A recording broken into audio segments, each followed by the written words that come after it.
The human body evolved to stop when survival demands rest. Yet in Strasbourg in 1518, that ancient safeguard seemed to fail not in one person, but across a crowd. People moved without celebration, beyond pain, beyond ordinary control. While authorities tried to cure the crisis by encouraging more movement, deaths were reported later, but remain uncertain. What really happened in 1518, when an entire town was said to begin dancing and could not stop until people died? In the summer of 1518, Strasbourg was already an old city, enclosed by walls and threaded with narrow streets, where daily life moved according to bells, markets, workshops and prayer. It stood beside the Rhine world, within the Holy Roman Empire, a place of merchants, labourers, priests, officials, children, animals, carts, and crowded houses. Nothing about an ordinary morning suggested that the city was about to become remembered for one of the most puzzling episodes in European history. There was no festival beginning in the square, no public celebration, and no procession calling people into motion. Yet somewhere within this familiar urban space, a woman began to dance. Later accounts often call her Frau Trophäer, though much about her identity remains uncertain. She was not described as performing for an audience. She did not appear to be following music. Her movement was remembered because it seemed detached from the usual reasons people danced. It was neither courtship nor ritual, neither entertainment nor work. It was movement without a clear purpose, continuing where ordinary movement should have stopped. At first, those who saw her may have understood the scene through the habits of daily life. A person could stumble, celebrate, grieve, pray, or behave strangely for reasons known only to family and neighbours. A single unusual body did not yet make a public crisis. But the human eye is drawn to repetition, especially when the repetition continues beyond what seems comfortable. A step becomes another step. A turn is followed by another turn. Minutes become hours in later retellings, and the woman remains in motion. We cannot recover every gesture, every pause, or every expression. The surviving evidence does not allow us to stand beside her with certainty. What remains is the central disturbance. She was believed to be moving in a way she could not easily control. The streets around her were built for passage. People crossed them to reach wells, stalls, homes, churches, and places of labour. Her body changed the meaning of that space. A road became a place of watching. A private difficulty became visible to strangers. The city had long experience with illness, hunger, religious fear, and sudden misfortune, but this movement did not immediately resemble a familiar wound. There was no blood to bind, no broken limb to set, and no obvious fever that could be measured by touch. There was only a body acting against the quiet expectation that exhaustion would eventually bring stillness. That expectation is older than Strasbourg. Long before streets, walls, and written records, human survival depended on the ability to move when necessary and conserve strength when danger passed. Muscles tire, feet become painful, breath grows heavy, and the nervous system normally presses the body toward rest. Movement has always carried a cost.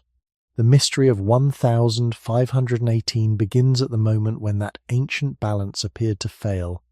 We should not imagine an impossible machine that danced without interruption. She may have slowed, fallen, slept, eaten, or stopped for periods that no account preserved. Historical language often compresses many hours into a single sentence. Still, the people who remembered the event believed that something important had crossed a boundary. This was not simply a woman dancing for a long time. It was a woman whose movement seemed to continue after intention, pleasure, and ordinary endurance should have ended. Soon, the story would grow larger than one person. Officials would become involved. Physicians would offer explanations. Religious beliefs would shape the response. Other bodies would begin to move. No surviving witness can tell us exactly when curiosity became concern or when concern became fear, because the beginning survives only through fragments. But on the first street, before the crowds and before later generations gave the event a name, there was only a woman, an uncertain record, and a city slowly realizing that it was witnessing something it did not know how to stop. The woman remembered in later accounts is usually called Frau Trophäer, but even this familiar name should be handled carefully. The surviving records do not give us a complete life, a clear portrait, or a reliable description of what she believed was happening to her. We do not know her age with confidence, the exact condition of her health, or the words she may have spoken while moving through the streets of Strasbourg. Her name enters history because the event required a beginning, and later writers placed that beginning inside one human body.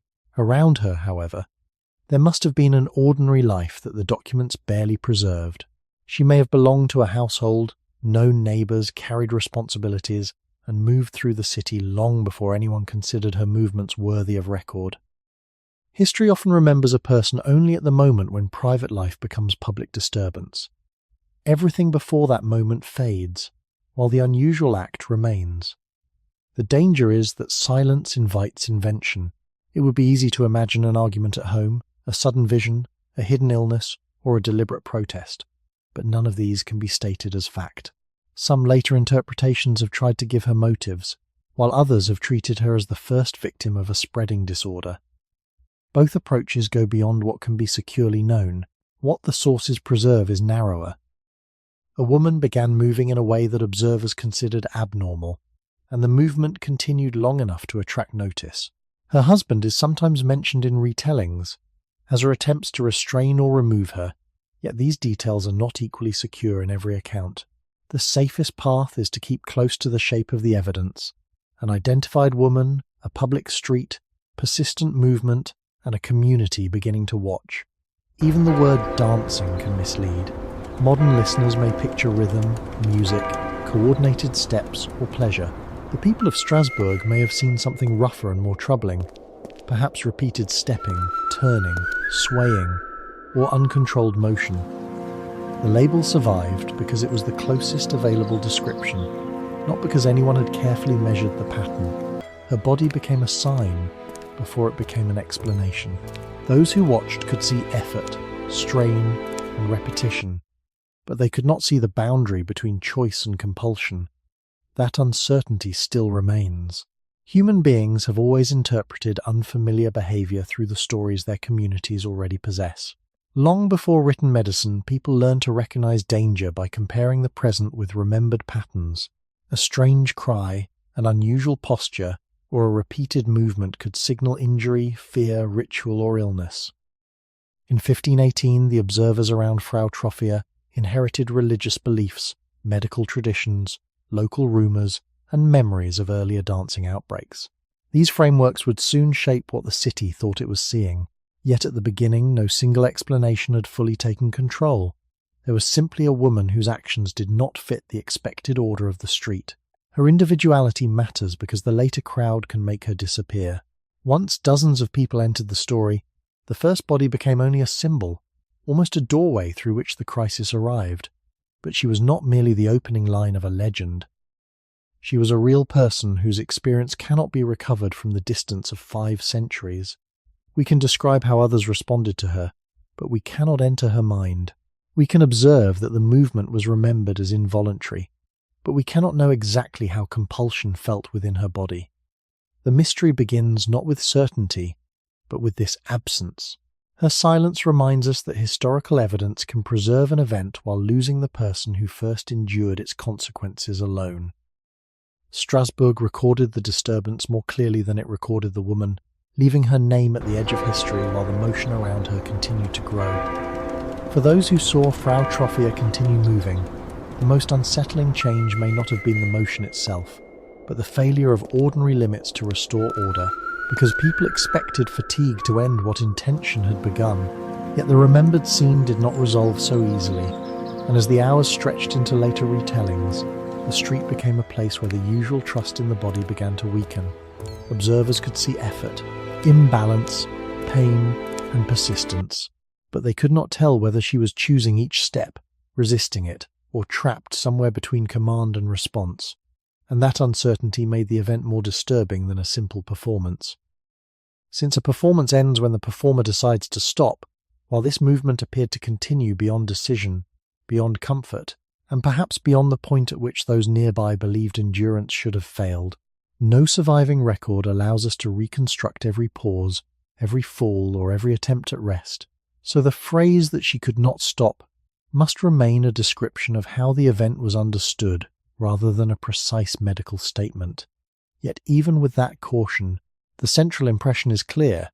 The woman remained in motion long enough for curiosity to become concern, and concern to begin changing the behavior of the people around her.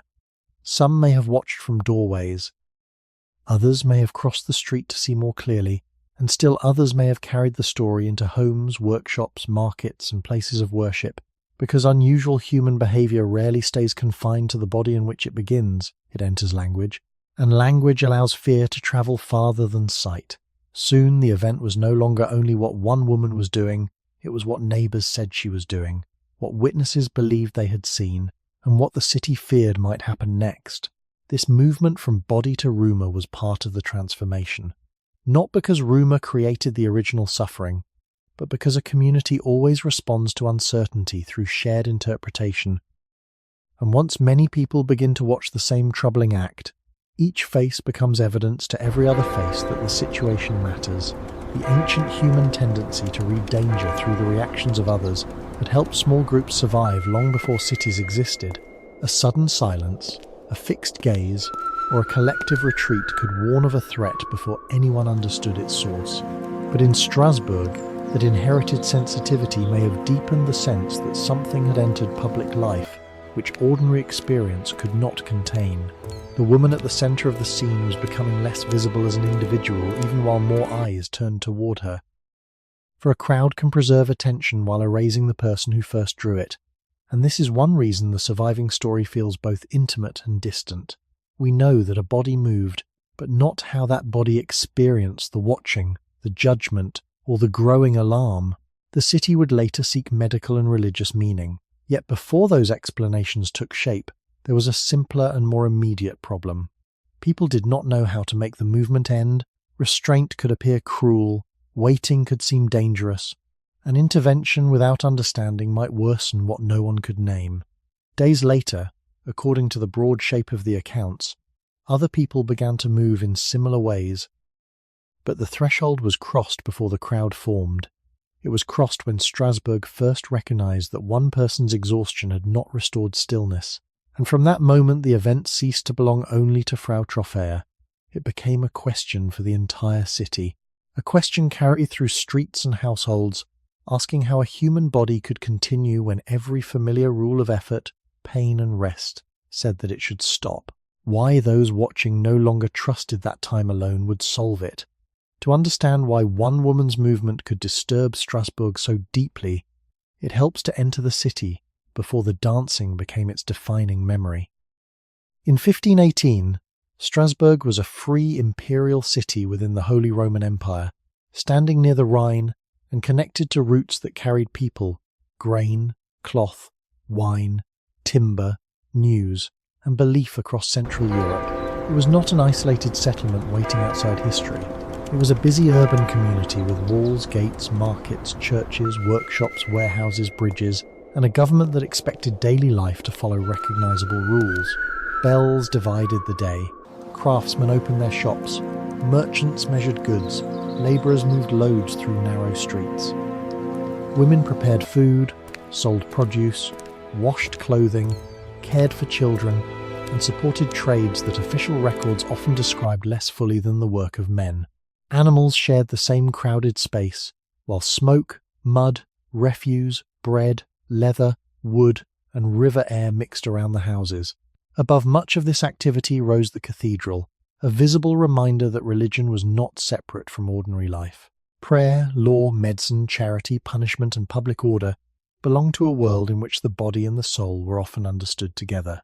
Strasbourg also possessed civic institutions shaped by merchants, guilds, councillors, and established families. The city could issue commands, regulate trades, organise public space, and respond to danger. That capacity would matter when the dancing spread, because the event did not unfold in a place without authority. It unfolded beneath the eyes of people whose duty was to name disorder and restore control. Yet the streets they governed were not quiet corridors. They were places where work, argument, worship, exchange, illness, celebration, and rumour constantly met. News could pass from a doorway to a market stall, then across a guild hall or parish, carried by voices rather than printed reports. A strange event seen by a few people could become known to many before officials fully understood what had happened. This pattern reaches far behind the city itself. Long before walls or councils existed, human groups survived by sharing attention. One person's alarm could redirect an entire band toward danger, shelter, food, or escape. In a dense city, that ancient sensitivity remained, but it operated among strangers as well as relatives. A fixed gaze gathered other gazes. A crowd created meaning before anyone possessed an explanation. For now, civic power remained uncertain, watching a disturbance that was not yet large enough to command the city's full attention. The woman dancing in the street therefore entered a social landscape prepared to notice her. Her movement interrupted routes used for practical purposes and challenged the rhythm established by bells, labour and obligation. People in Strasbourg certainly knew dancing in accepted forms. Movement belonged to weddings, festivals, communal customs and entertainment, although authorities could regulate when and where it occurred. What made this scene different was not movement alone. It was movement appearing outside its expected setting and continuing without an obvious shared occasion. In a city organized through visible distinctions between work and worship, permitted celebration and public disturbance, such behavior could not remain neutral for long. Still, Strasbourg in 1518 should not be imagined only as a frightened stage awaiting disaster. Most residents were occupied by ordinary needs. Food had to be obtained, tools had to be repaired, debts had to be settled, children had to be watched, the sick required care, and the dead required burial. The dancing entered this practical world slowly, first competing with all the other demands of the day. Its historical importance was not yet visible. No one standing near the first movements could know that later generations would search the city for an answer. They only knew that familiar streets had begun to contain an unfamiliar body, and that the structures built to manage trade, faith, illness, and order had not yet found a name for what they were seeing.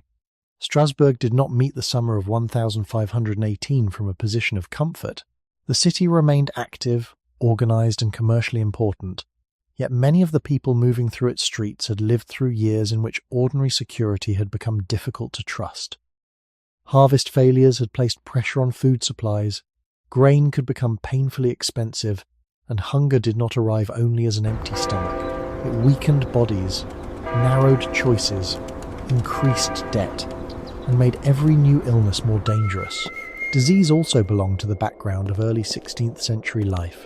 Communities had no modern understanding of infection, and outbreaks could appear with little warning, entering a household before anyone knew how to protect the people inside it. These conditions did not make every resident desperate, nor did they automatically produce unusual behaviour.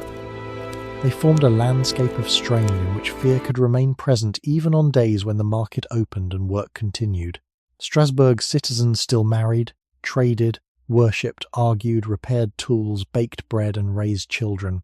Hardship did not erase ordinary life. It settled within it. A family might hear church bells, prepare a meal, and continue its duties while also worrying about the next price rise, the next fever, or the next failed crop. Political and religious tensions added another layer of uncertainty. The old structures of authority remained visible, but confidence in them was not always secure.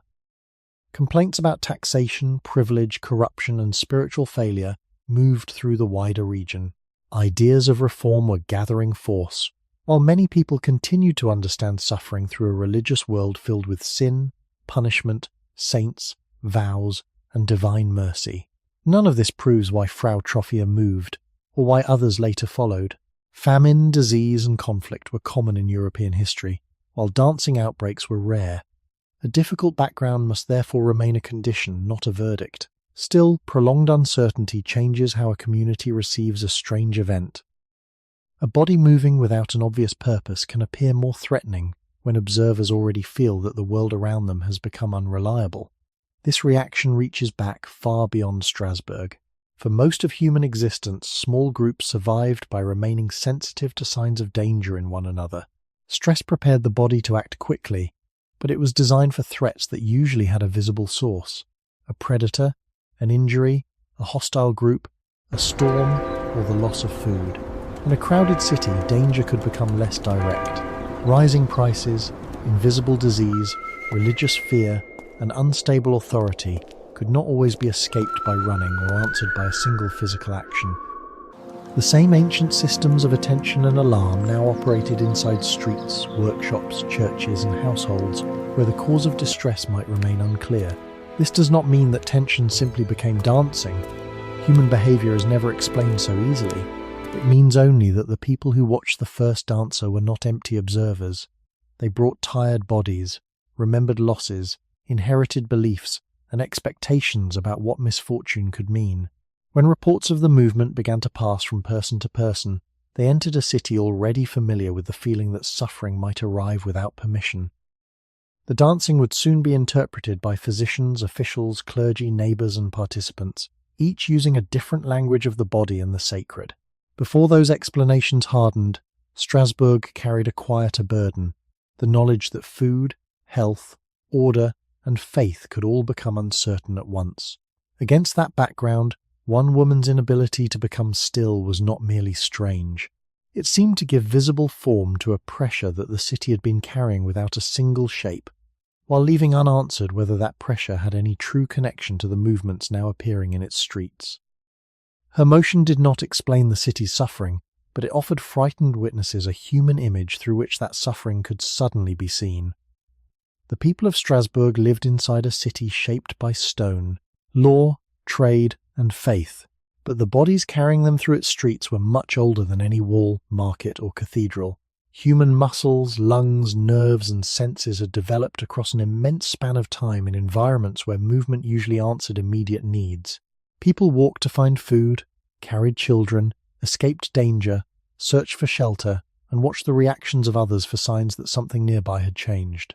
Rest was not a weakness in that older world. It protected strength, repaired tissue, and preserved the energy needed for the next demand.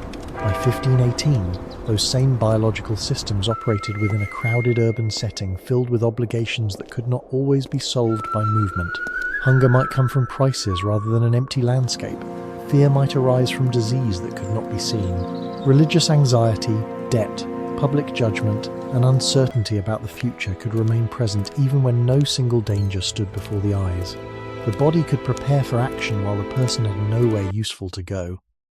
This difference between ancient response and social circumstance does not explain the dancing, and it should not be treated as a diagnosis. It only helps us understand why bodily distress can become difficult to separate from the world surrounding it. A racing heart, trembling hands, tightened muscles, shallow breathing, exhaustion, and disturbed attention are physical experiences, even when their causes include memory, belief, expectation, or fear. People in Strasbourg did not possess modern language for these connections, but they knew that sorrow could weaken the body, terror could alter movement, and spiritual danger could be felt in flesh. Their explanations belonged to their own time, yet the experiences they attempted to describe were carried by the same human organism that exists today. The first communities of our species depended on shared attention so strongly that one person's reaction could quickly influence the behavior of others. When someone stared toward the edge of camp, froze, cried out, or began to run, waiting for complete information could be fatal. Sensitivity to another person's fear was therefore useful, but usefulness does not mean precision. Groups can respond to a signal before anyone knows whether the threat is real, misunderstood, or already gone. Inside Strasbourg, this inherited tendency worked through dense streets and repeated stories. A person did not need to see Frau Trophäa directly to become aware that something troubling was happening. Description could replace observation. Concern could arrive before evidence. The more often the event was discussed, the more firmly it occupied the attention of the city. None of this means that later dancers merely copied what they heard, nor that their suffering was imaginary. Human bodies do not divide neatly into real physical illness on one side and unreal mental experience on the other. Thought, expectation, pain, memory, and movement arise through connected systems. A symptom can be genuine even when its path through the body is not understood.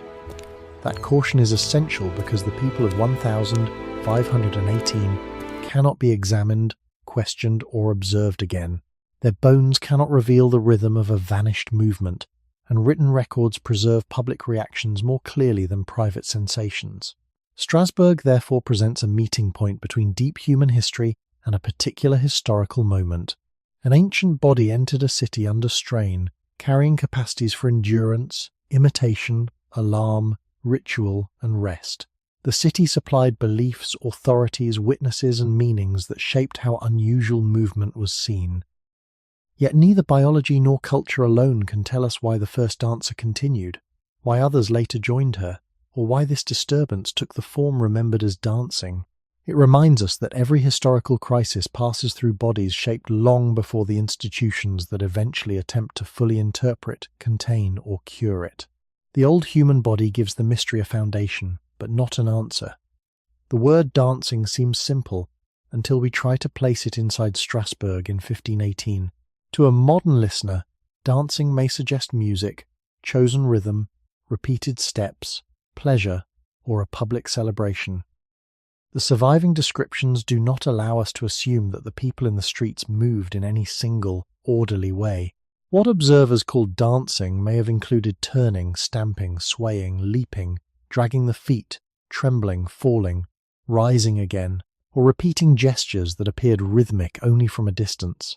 Some movements may have looked purposeful for a few moments and then become irregular.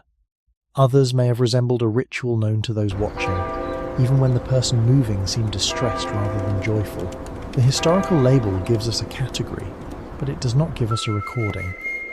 No preserved image shows the exact pace of a foot, the position of a hand, the length of a pause, or the expression on a face. We therefore have to resist filling the silence with a scene more precise than the evidence permits.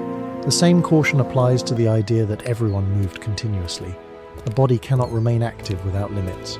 People may have stopped briefly, collapsed, slept, eaten, received water, or been carried away before returning to motion. Chroniclers often compressed hours and days into a few dramatic lines, leaving out the intervals that would matter to a physician. Their purpose was not to produce a clinical record. They were describing an event that seemed extraordinary within the language available to them.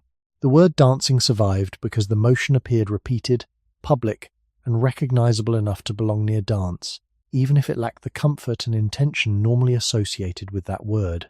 This difference matters because uncontrolled movement can arise from many conditions, while a coordinated dance suggests something narrower. It would be equally misleading to replace the old description with a modern diagnosis. Terms such as seizure, neurological disorder, trance, dissociation, or psychogenic illness may help scholars compare possibilities, but none can be assigned with certainty to every person who entered the streets. The observers of 1,518 saw bodies. We inherit their words. Between those two things lies a distance that cannot be completely crossed. Human beings have always interpreted movement before they fully understand it. In the earliest communities, posture and motion could reveal injury, aggression, fear, exhaustion, invitation, or belonging. Reading another body quickly was part of social survival, yet that ability was never perfect. A repeated gesture could be misunderstood, especially when it appeared outside a familiar setting. In Strasbourg, movement that might have been accepted during a wedding or festival became troubling when it occurred without music, permission, or a visible reason to celebrate. The setting transformed its meaning. The reaction of witnesses then added another layer. Once people expected to see a cursed dance, a bodily illness, or a sign of spiritual danger, the same gesture could be interpreted through several different fears. This does not mean the suffering was created by imagination. It means that the body was observed through culture, while culture was reinforced by what the body appeared to show. The dancers may not all have experienced the same sensation or moved for the same reason.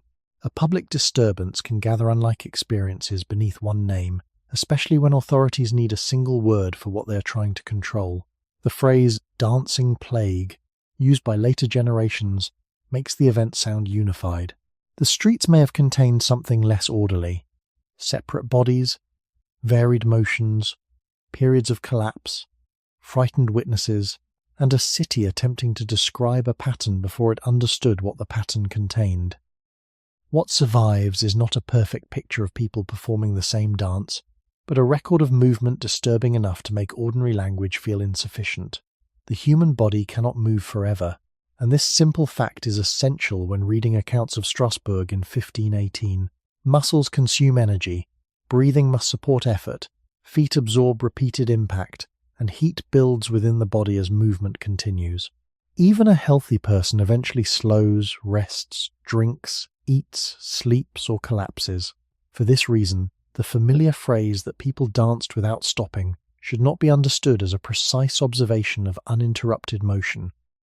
Historical writers often reduced many hours of disorder into a short description, preserving the impression of persistence while losing the pauses that made survival possible. A dancer may have fallen, remained still for a time, received help, and later returned to movement. Another may have moved only during certain periods. Some may have entered the crowd briefly and then disappeared from the record. The sources were not written to measure pulse, temperature, hydration, or the number of steps taken. They tell us that the movement continued as a public problem, not that every body remained active every second. This distinction does not make the event less serious. Repeated movement over long periods can produce painful consequences even when broken by rest. Feet can blister and bleed, joints can muscles can cramp. A person who is already poorly nourished may lose strength more quickly, while warm weather and limited access to clean water can make physical strain more dangerous. Exhaustion also affects attention and judgment. The more tired a person becomes, the harder it may be to understand instructions, control balance, or respond calmly to the people nearby. Yet none of these ordinary effects explains why the movement began or why some participants seemed unable to leave it behind. They show only what the body would have endured once the pattern continued. Human beings evolved within a rhythm of exertion and recovery. Movement helped our ancestors travel, gather food, carry children, defend themselves, and escape danger. But survival also depended on stopping. Sleep restored attention, rest protected injured tissue, thirst encouraged the search for water, pain warned against further damage. These systems are not perfect commands. Under fear, ritual, social pressure, illness, or altered states of awareness, people can continue beyond ordinary comfort. Soldiers, pilgrims, workers, athletes, and mourners have all shown that meaning can temporarily overpower fatigue. Still, the cost remains. The body records what the mind or the crowd may try to ignore. In Strasbourg, observers may have seen this conflict directly, bodies expressing pain while movement continued. Later retellings turn that conflict into a stark image of people dancing until they dropped. The image may preserve something true about extreme exhaustion, but it should not be mistaken for a complete timetable of each person's experience. We do not know how often they rested, who cared for them, or whether all participants suffered equally. We also do not know whether reports of collapse were later transformed into reports of death. The surviving evidence is clearer about public alarm than about medical outcomes. This is why the phrase, "could not stop, must remain open." It may describe a felt loss of control, a pattern repeatedly resumed, an inability to resist expectation, or several different experiences gathered under one name. The body has limits, but human beings do not always reach those limits in the same way. Witnesses were not watching strength defeat weakness. They were watching recovery fail to bring an end. A person could stop because the muscles demanded it and still begin again later, making each pause seem temporary rather than final. That repeated return, more than uninterrupted motion, may have created the memory of endless dancing. Strasbourg became frightening because rest, which should have restored order, did not appear to end the disturbance. Even after exhaustion interrupted movement, the larger pattern returned, leaving the city to wonder why the oldest command of the body, the command to become still, no longer seemed sufficient. The deepest uncertainty in Strasbourg was not whether bodies were moving, but what kind of control remained inside that movement. Voluntary action is rarely as simple as a clear command followed by an obedient limb. Much of ordinary motion happens through habits, balance, learned rhythm, and automatic adjustment. A person walking across a room does not consciously direct every muscle. The nervous system organizes thousands of small corrections beneath awareness, while attention remains focused on the destination. Because movement already contains so much automatic activity, the boundary between choosing and being carried by motion can become difficult to describe, especially during fear, exhaustion, pain, or intense expectation. The people who danced in 1518 left no personal accounts explaining what they felt. We do not know whether they experienced an irresistible urge, a narrowing of attention, a repeated compulsion, a trance-like state, or a more physical loss of control. Different individuals may have felt different things, even if witnesses placed them beneath the same description. Some may have wanted to stop but found themselves beginning again. Others may have followed movement already present in the crowd. A few may have entered willingly and then discovered that leaving was harder than joining. These possibilities cannot be separated from the evidence with confidence. What remains visible is the public impression that intention no longer governed the body in the usual way. Pain makes this uncertainty sharper. A person normally withdraws from an action that causes injury. Yet human beings can continue painful behavior when fear, duty, belief, ritual, or social pressure gives the action another meaning. This capacity is ancient. Our ancestors sometimes had to keep moving while wounded, hungry, or exhausted because stopping could be more dangerous than continuing. The body can temporarily mute pain, narrow attention, and preserve motion during crisis. But those responses were never designed to explain every prolonged disturbance. They show only that pain does not always end action immediately. In Strasbourg, continued movement despite visible suffering may have convinced witnesses that the dancers had lost ordinary freedom. Their bodies appeared to obey something that could not be seen. The language available at the time offered several ways to understand that invisible force. It might be illness, spiritual punishment, corrupted bodily balance, or the influence of a saint associated with involuntary dancing. Each explanation changed what observers expected to see and how dancers might understand their own sensations. Expectation does not make a symptom false. It can shape attention, fear, posture, breathing, and movement through real processes within the body. Modern labels may help us think about such connections, but they cannot recover the exact experience of someone who lived 5 centuries ago. To name a condition too confidently would replace one historical uncertainty with a new story of our own making. The safer conclusion is more modest. The dancers seem to have occupied a space between ordinary choice and complete bodily helplessness, a space that human language still struggles to describe. They were not necessarily performing, pretending, or obeying a single disease. They were people whose movement had become difficult to end, difficult to explain, and increasingly difficult for the city to separate from fear. Once that uncertainty became public, every new body raised the same question. Was the person moving because they chose to, because they believed they must, because their body had entered an altered pattern, or because the surrounding crowd had changed what stopping now meant? That hidden boundary mattered because authorities could respond only to what appeared outside. Restraint might injure someone who was ill. Encouragement might strengthen a pattern already causing harm. Prayer could comfort one person while deepening another person's fear. Every response, therefore, carried an interpretation, and every interpretation risked becoming woven more deeply into the event it attempted to contain. Strasbourg could observe the motion, but it could not see the hidden point where intention weakened and compulsion began. The first change in Strasbourg was not a sudden transformation of the whole city, but the appearance of another body moving beside the first. Later accounts describe the number of dancers increasing over days, yet the surviving evidence does not allow every stage of that growth to be measured with confidence. We should not imagine hundreds of people entering the street at once. The disturbance seems to have widened gradually, as individuals who had watched, heard, or already feared the event began to move in ways that witnesses placed under the same troubling name. Each new participant altered the meaning of what had come before. One woman could be treated as an isolated misfortune. 2 people suggested a connection. Several people created a pattern, even before anyone understood what connected them. The human mind searches for patterns quickly because uncertainty is difficult to tolerate. Long before cities existed, recognizing that several members of a group were reacting to the same danger could help people survive. In Strasbourg, that inherited habit of shared attention now faced a threat without a visible source. There was no animal approaching, no fire spreading through a roof, and no armed force entering the gates.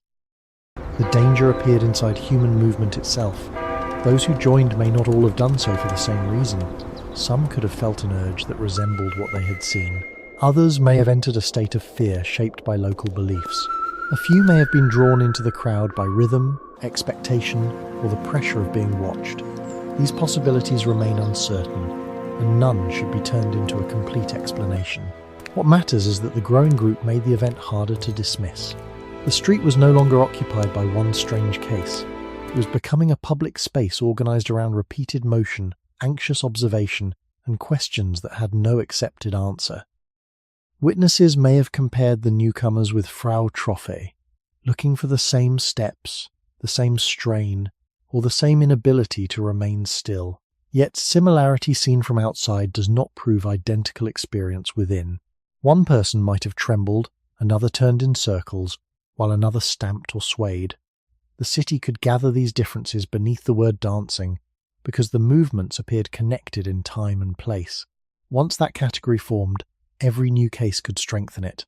A person who collapsed from exhaustion might be remembered as another dancer. Someone who moved briefly and left might disappear from the record. Someone who returned repeatedly might be described as never stopping. Historical memory often preserves the shape of an outbreak more clearly than the individual paths inside it. As the number grew, the first dancer became less important as a person and more important as an origin. Later generations would look backward and ask whether she caused what followed, but causation is not visible merely because one event came first. She may have provided a model, a focus for fear, or simply the earliest case that records happen to preserve. There may also have been others whose movements were never written down. The city was beginning to see not only people in distress, but a chain. Each added body made the chain appear stronger, and each frightened witness carried its image farther. No official could yet know whether intervention would calm the disturbance or give it greater power. To act required naming the danger, but every available name carried assumptions about bodies, faith, responsibility, and blame that might shape what happened next. Strasbourg had not yet reached the crowded scenes later associated with the dancing outbreak, but the boundary had already shifted. The question was no longer why one woman moved. It was why the movement had begun to appear in others, and whether the city was watching a shared illness, a shared belief, or something for which it had no language at all. As more people gathered around the dancers, Strasbourg itself began to change. A street normally used for work and passage became a place of waiting, watching, and repeated return. People came because they had heard something unusual was happening, but once they arrived, their presence helped make the event feel larger and more serious. A crowd does not merely observe, it creates pressure, directs attention, and tells each person where importance now lies. Faces turned toward the same bodies. Conversations narrowed around the same question. A movement that might have remained uncertain in a quiet courtyard became difficult to ignore when surrounded by witnesses. Some observers may have felt pity. Others may have felt fear, suspicion, curiosity, or religious alarm. The surviving records do not preserve their private reactions, but public attention can be traced through the response that followed. The disturbance became visible enough for officials, physicians, and religious authorities to treat it as a problem of the city rather than the misfortune of a few households. This shift mattered because every institution approached the dancers through a different expectation.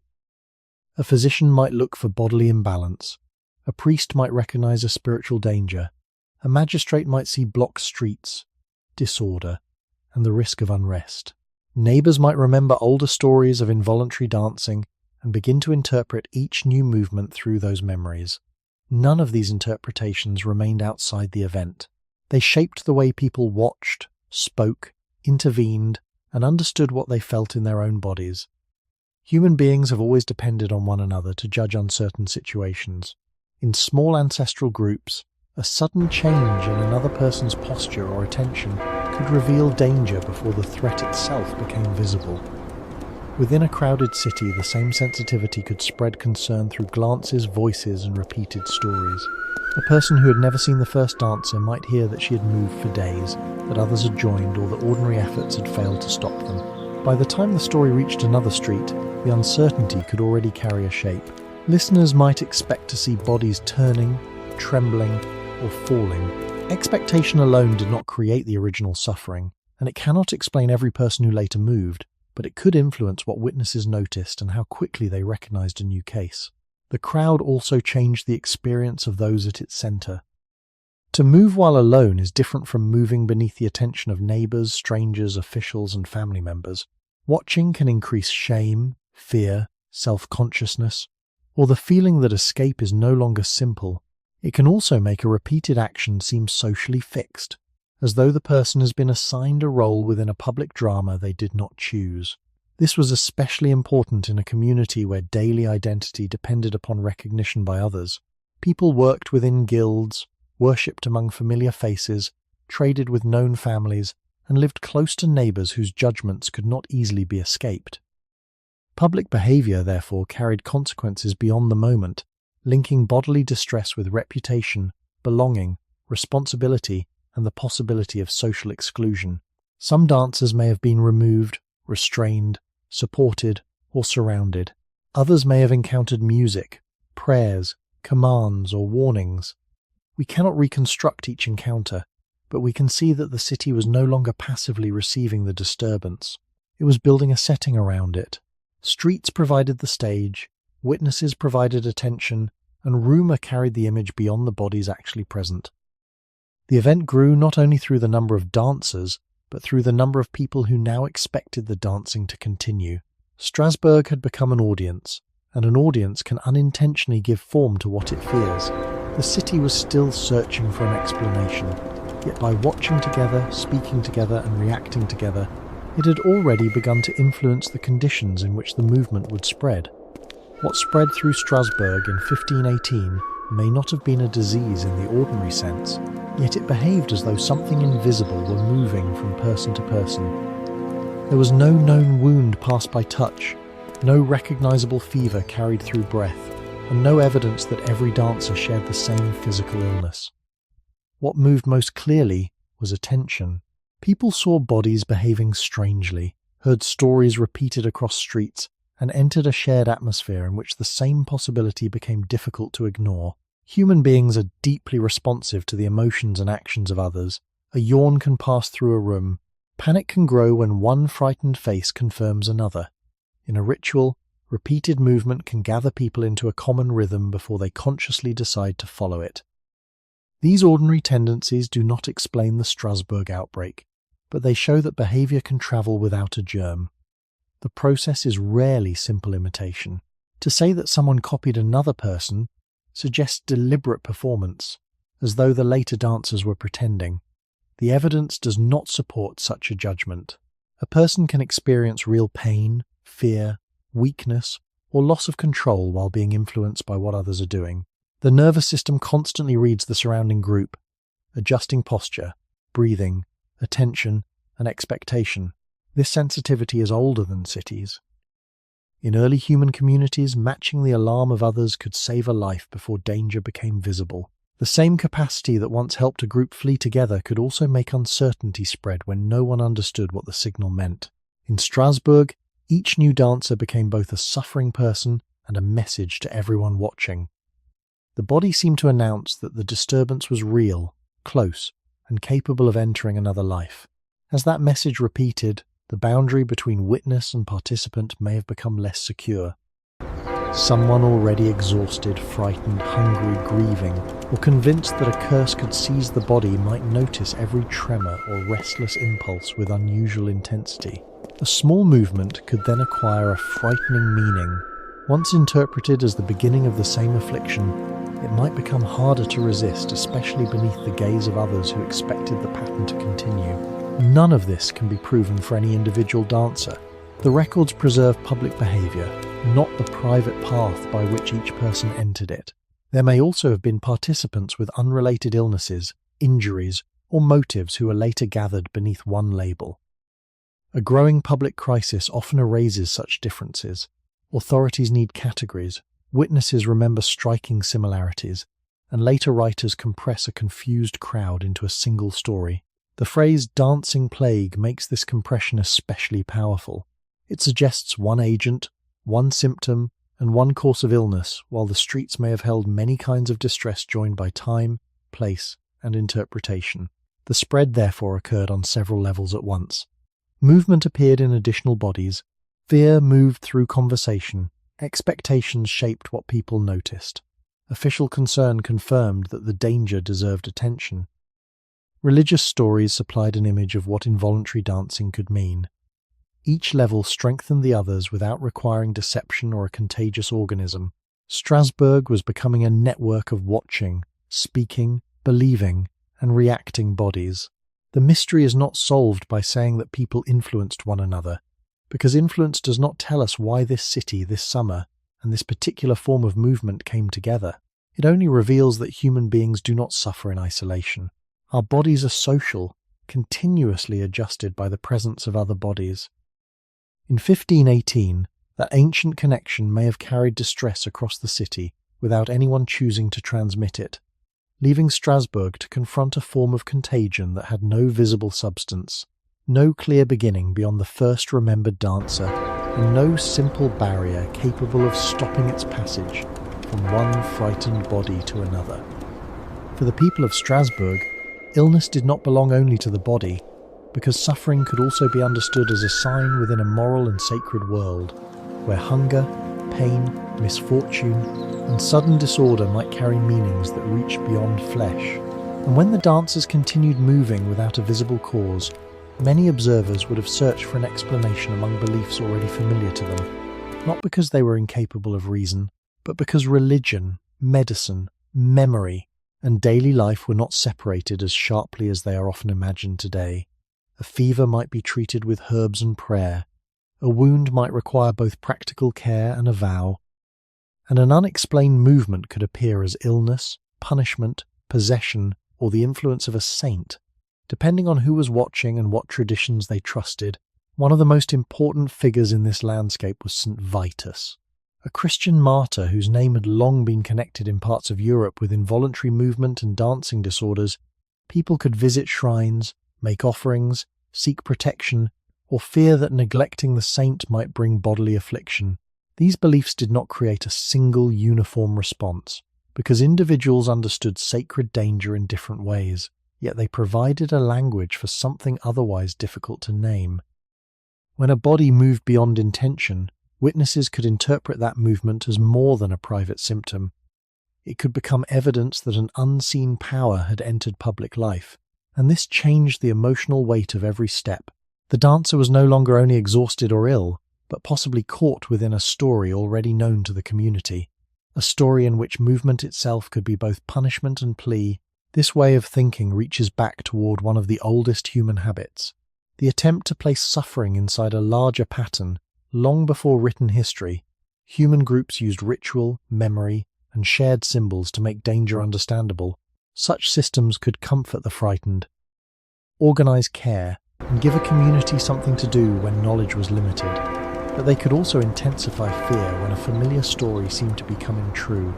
In Strasbourg, the sight of repeated movement may have awakened expectations about what cursed dancing should look like. And once those expectations became public, they could shape attention, interpretation, and response without making anyone dishonest. A person who believed that sacred punishment could seize the body might experience every tremor, impulse, or loss of balance with deeper alarm, while neighbors who shared that belief might recognize the same pattern more quickly. Still, we cannot know what Frau Trofea believed, what later dancers believed, or whether all of them understood their movements through St. Vitus. The records do not preserve a single voice from within the crowd, and later accounts may have arranged confusing events into a cleaner religious story than the streets themselves contained. Caution is therefore necessary, but caution does not mean dismissing belief as superstition without consequence. Beliefs can shape real behavior, real fear, and real decisions, especially when they are reinforced by family, clergy, public ritual, and the authority of tradition. The people of Strasbourg were not choosing between faith and reality. Faith was part of the reality through which they interpreted the body, and as the dancing continued, the sacred explanation offered both danger and possible relief. If the movement came from a saint, then a shrine, a vow, or a ritual might also contain the path towards stillness.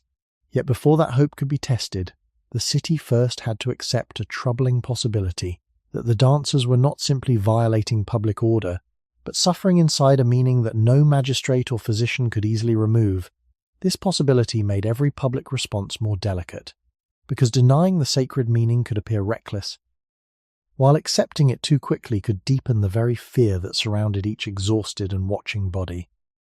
To understand why the name of St. Vitus mattered, we must imagine a world in which fear could enter the body through meaning as well as through injury, because people did not experience belief as something separate from physical life, and a story repeated through sermons, family memory, local custom, and pilgrimage could shape what a person expected the body to do when danger approached. Traditions surrounding St. Vitus had long connected his name with involuntary movement, trembling, and dancing afflictions in certain regions of Europe, so when residents of Strasbourg saw people moving without apparent control, some may have recognized not an entirely new event, but the return of a pattern they already feared, and recognition can be powerful even when the pattern itself remains uncertain, because once a person believes that a sacred punishment can seize the limbs, every twitch, imbalance, or restless impulse may appear to be the first sign that the same force has arrived. Yet this does not mean that fear alone created the movements, nor does it mean that everyone who moved shared the same belief. The records are too limited for such certainty.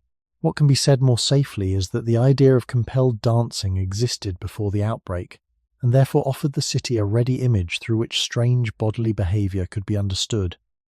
That image may have influenced both observers and sufferers, since the reactions of others can change how a person interprets pain, breath, weakness, and motion. A frightened crowd can make a private sensation feel public, dangerous, and irreversible, while a familiar religious explanation can give that sensation a name before anyone has examined it closely. Human beings have done something similar for a very long time, because our earliest communities survived by linking unusual signs with remembered dangers. A sound in the dark, a sudden silence among animals, or a change in another person's posture could become meaningful before its cause was known. And shared expectation helped groups respond quickly, but the same ability can also make a feared pattern easier to recognize where evidence is incomplete. In Strasbourg, the story of St. Vitus may have acted as such a pattern, not as a simple cause, but as a framework that organized attention, giving witnesses an idea of what the danger looked like, and giving sufferers a language for what their bodies seemed to be doing. Once that language spread, the distinction between symptom and interpretation became harder to separate. A person could genuinely suffer while also understanding that suffering through the beliefs of the community, and those beliefs could influence whether the person expected recovery, punishment, release, or further loss of control. This is one reason modern explanations must remain careful, because calling the dancers superstitious would ignore the real social power of belief, while calling their fear a complete medical explanation would claim more than the evidence allows. The people of Strasbourg were responding with the tools available to them, and those tools included saints, vows, shrines, bodily theories, public prayer, and inherited stories of sacred danger. The fear of being forced to dance therefore existed at the meeting point between culture and flesh, where a thought could alter breathing, a warning could sharpen attention, and the sight of another moving body could make one's own body feel less secure, especially when neighbours, clergy, and officials treated the feared pattern as something visible, shared, and morally significant, rather than as a private discomfort that might quietly pass away alone. But no document tells us the exact moment when any individual crossed from hearing the story to feeling trapped inside it, leaving us with a powerful possibility rather than a proven chain. The possibility that once a community believed a person could be seized by movement, the fear of that seizure became one more force surrounding every step, every tremor, and every attempt to remain still. When a community faces suffering it cannot explain, shared belief can become a form of shelter, because it gives fear a name, places pain inside a familiar story, and offers actions that people can perform together. And in Strasbourg this may have meant prayers, vows, processions, visits to sacred places, and the conviction that the movements belong to a world larger than any single body. Such practices could bring comfort by replacing helplessness with purpose, allowing families and neighbours to feel that they were not simply watching people suffer without response. Yet the same structure that creates comfort can also deepen alarm, because once a feared pattern is recognised publicly, every new sign may seem to confirm that the danger is spreading, and each confirmation can make the pattern more difficult to question. A trembling hand may be noticed sooner, an uncertain step may be interpreted more seriously, and a person already frightened may become more attentive to every movement within the body.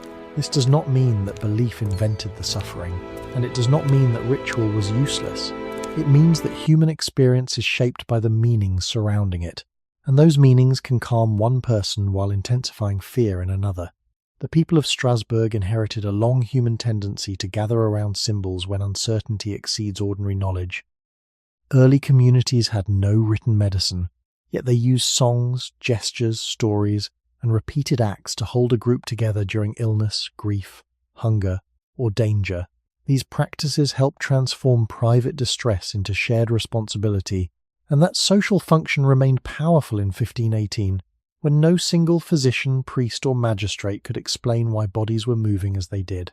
The city therefore turned toward the stories it already possessed, and those stories linked bodily disorder with sacred consequence, punishment, protection, and release. Once such an interpretation gained strength, the dancers could become more than patients.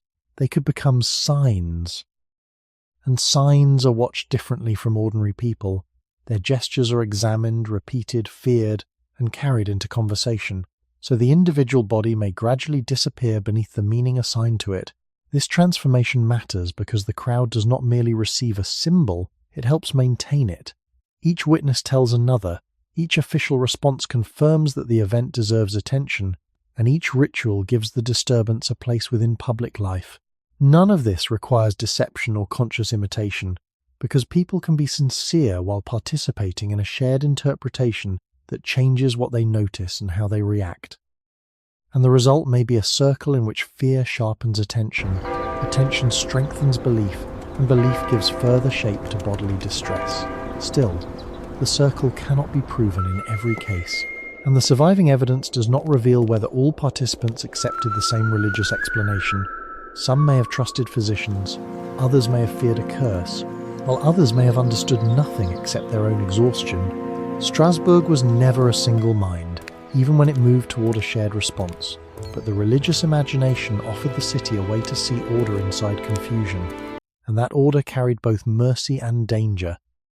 Mercy, because it promised that suffering had meaning and might be relieved.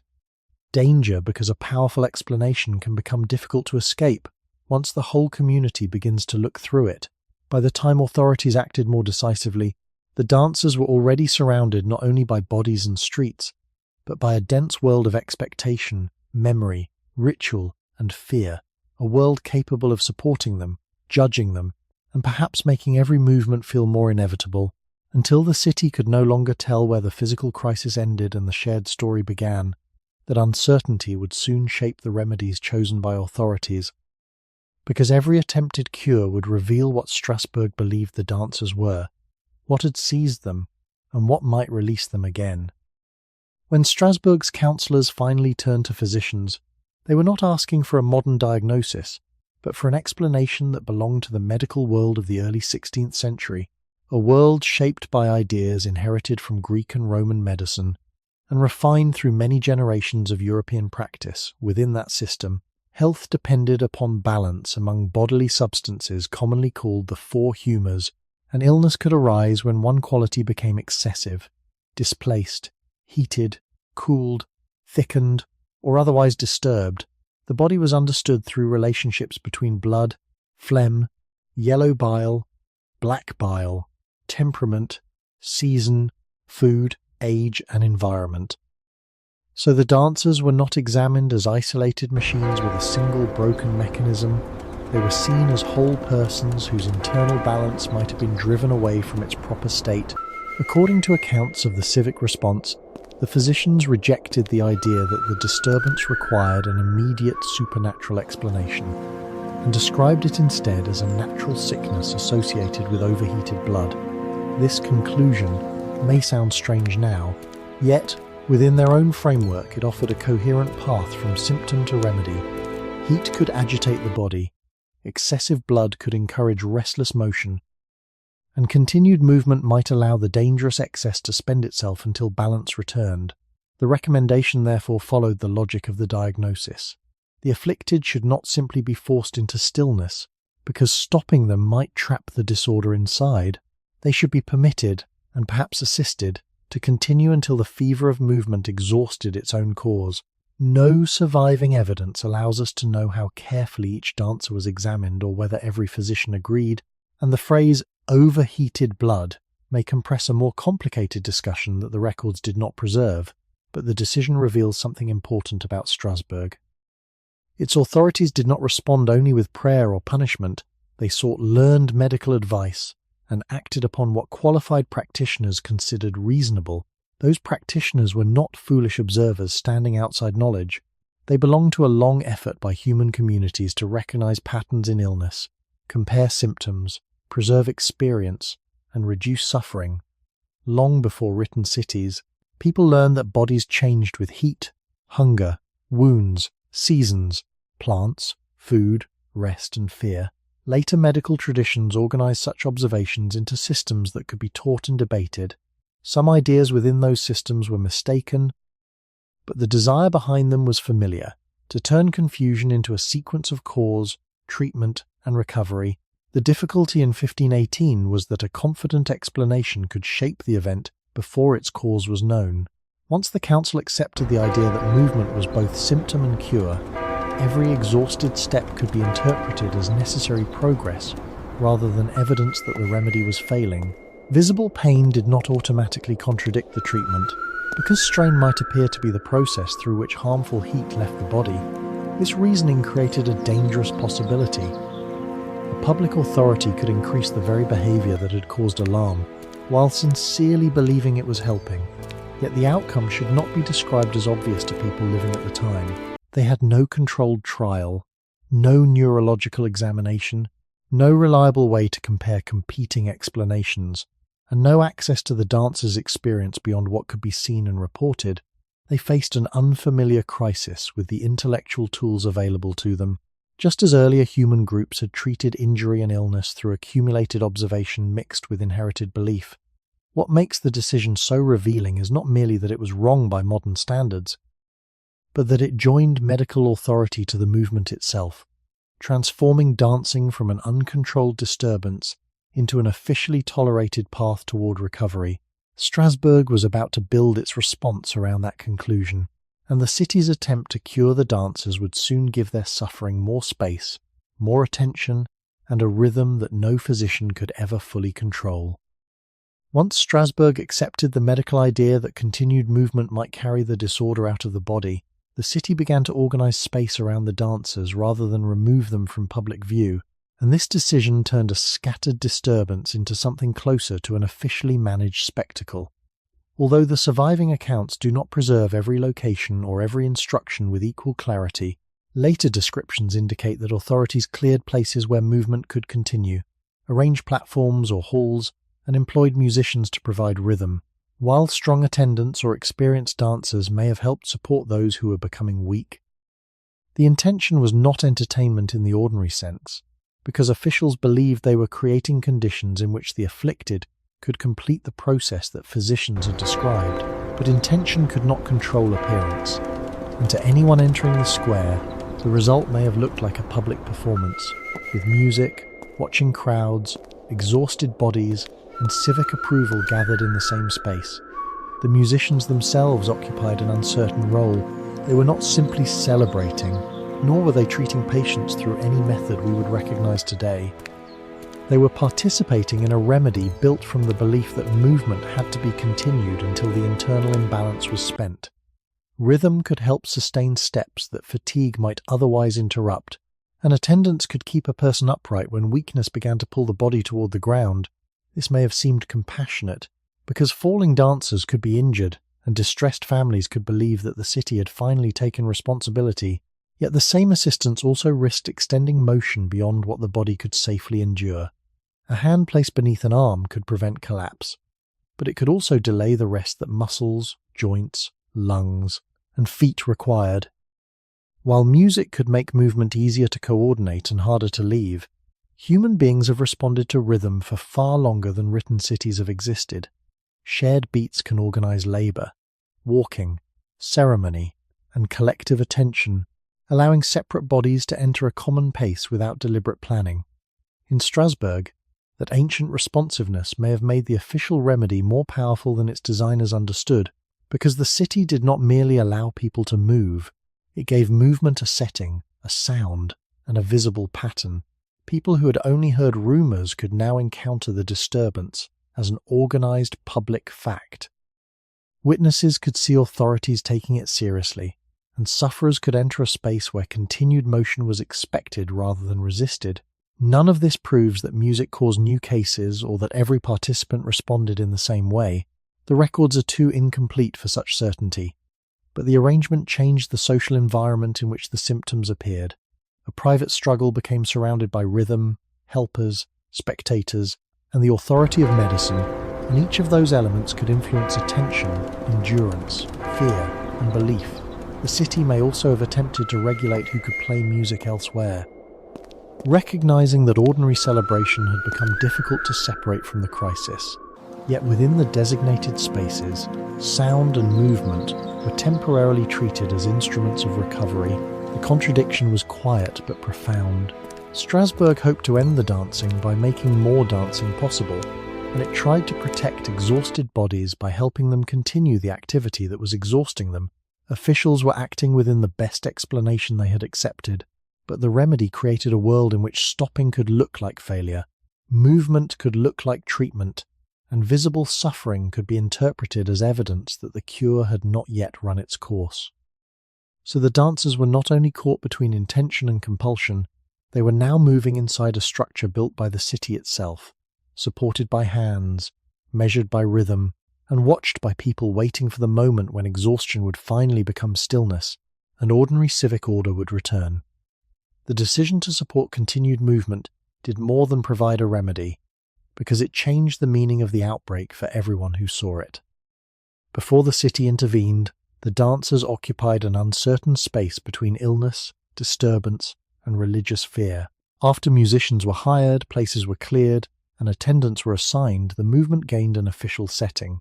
It now carried the approval of physicians and magistrates who believed that exhaustion might restore balance. This did not mean that Strasbourg intended to celebrate suffering. The purpose was practical within the medical reasoning of the time, yet public action can alter the problem it is trying to solve, especially when the problem depends partly on attention, expectation, and shared interpretation. Music gave the movement rhythm. Platforms made it visible. Helpers made it possible for weakened people to continue. Spectators received a clear signal that the disturbance was important, real, and recognized by authority. A person who had only heard a rumor could now enter a space where unusual movement was expected. Someone already frightened by the possibility of involuntary dancing might watch exhausted bodies moving beneath official supervision and feel that the feared pattern had been confirmed. None of this proves that the authorities created the outbreak. The first movements had begun before the organized remedy, and the surviving evidence cannot tell us how many later participants were influenced by the public arrangements. It does show that the response became part of the environment in which the crisis developed. Human beings have always learned from the behavior of the group, because survival often required rapid adjustment before complete information was available. When others ran, gathered, froze, or repeated a gesture, joining them could once have protected a person from danger. In a city, the same ancient sensitivity could respond to music, crowds, official commands, and visible distress. The body did not need to make a conscious decision to absorb the rhythm and tension surrounding it.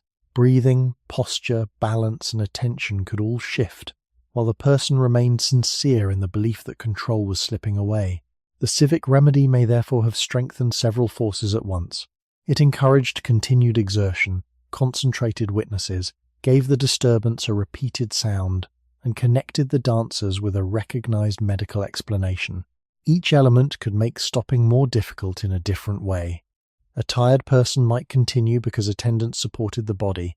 A frightened person might continue because movement had been declared necessary. A witness might interpret a brief tremor as the beginning of the same condition. A family might hesitate to remove someone because doing so appeared to interrupt treatment. The city had created a structure in which motion could reproduce its own meaning. Still, the effects should not be exaggerated. We do not know whether every public space remained active for long, whether all musicians followed the same instructions, or whether some officials opposed the policy from the beginning. Historical accounts preserve the broad outline more clearly than the daily administration. What can be seen is a reversal in the logic of care. The authorities hoped to protect order by allowing disorder to complete itself. They hoped to end exhaustion by extending movement until the hidden cause was spent. When the dancers did not recover as expected, the failure could not remain invisible. Bodies continued to weaken, the public spectacle grew harder to defend, and the city was forced to reconsider the knowledge on which its remedy rested. Strasbourg had not simply chosen the wrong treatment. It had discovered that a treatment can become part of a crisis when it changes what people see, expect, and believe their bodies must do. The attempt to restore stillness had given movement more space, more rhythm, and more authority than it had possessed before. What began as medical confidence was becoming evidence that the city had misunderstood both the dancers and the conditions surrounding them. The change began when Strasbourg's authorities could no longer treat continued dancing as a path toward recovery, because the public remedy had failed to produce the stillness that physicians and counsellors had expected, and the city now faced a harder possibility that music, open space, and official encouragement were not exhausting the disorder but helping it remain visible, organised, and socially powerful.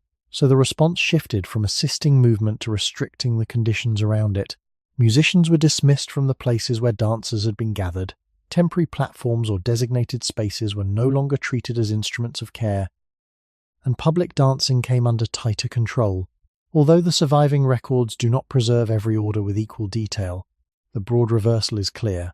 Strasbourg had first tried to cure movement through more movement, then began to fear that sound and spectacle were feeding what they were meant to end. This reversal did not immediately explain the crisis, nor did it prove that music had caused it, but it changed the atmosphere of the streets. Rhythm no longer carried civic approval. Spectators were given fewer reasons to gather, and the dancers were gradually removed from the public setting in which their suffering had become a shared performance. The silence that followed should not be imagined as complete, because a city of workshops, bells, carts, animals, and human voices could never become entirely quiet. Yet official attention turned away from sustaining the visible pattern, and that mattered because collective behaviour depends not only on what individuals feel, but also on what the surrounding group expects, permits, and repeats. When a city builds a stage, hires musicians, and assigns helpers, it tells everyone that the movement belongs at the centre of public life. When the same city removes those supports, it sends a different message, that the pattern should no longer be prolonged, watched, or interpreted as the required road to recovery. Human communities have used such shifts in shared attention since long before streets or governments existed. Early groups could strengthen one behaviour by gathering around it and weaken another by withdrawing recognition, not because people were mindless followers, but because belonging, safety, and meaning were always partly learned through the reactions of others. In Strasbourg, the removal of music may therefore have reduced more than sound. It may have interrupted a circle in which rhythm supported motion. Motion attracted witnesses. Witnesses confirmed danger, and danger made each new bodily sensation more difficult to ignore. Still, caution remains necessary. We cannot know how quickly the restrictions were enforced, whether all musicians stopped at once, or whether dancers continued in private homes and quieter streets beyond the view of officials. Historical records often preserve decisions more clearly than their results, and a written order does not guarantee immediate obedience.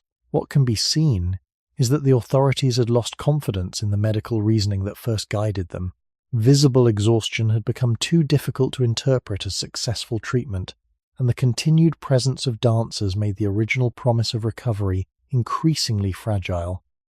The city was beginning to understand that a response can magnify a disturbance, even when every person involved believes they are helping, and this recognition arrived not through modern science but through failure observed in real bodies. Feet that remained sore, movements that returned, crowds that continued to gather, and a public order that grew less stable rather than more secure. Strasbourg therefore moved toward a quieter strategy, limiting music, reducing spectacle, and preparing to place the crisis within a different explanation, one less dependent on overheated blood and more closely tied to sacred fear, discipline, and removal from the streets. The sound did not vanish because the mystery had been solved. It vanished because the city had learned that certainty itself could become dangerous. When it organized suffering around the wrong remedy, and for the first time since the dancing spread, stillness was no longer expected to emerge from exhaustion alone. It had to be created by changing the world surrounding the dancers. When Strasbourg withdrew music and support from the streets, the search for relief moved toward a different place, one connected not with civic medicine but with sacred meaning, and some of those affected were reportedly taken to a shrine associated with St. Vitus, where prayer, ritual, and bodily care joined within a framework the community understood. The journey marked a change in treatment. Because the dancers were no longer encouraged to continue before crowds, they were removed from spaces where movement had been strengthened by rhythm, attention, and official permission, and carried toward a setting in which stillness, discipline, and religious hope could replace spectacle. Accounts describe practices such as placing special shoes on the afflicted, leading them around an image or altar, making offerings, and calling upon the saint for release, although their exact sequence is not preserved consistently, and it would be misleading to describe them as one treatment performed identically. What mattered was the change in expectation, because the body that had been told to dance until the sickness was spent was now told that movement could end through prayer, submission, and removal from the place where it had become public. For people living in 1518, this was not necessarily a retreat from medicine into fantasy.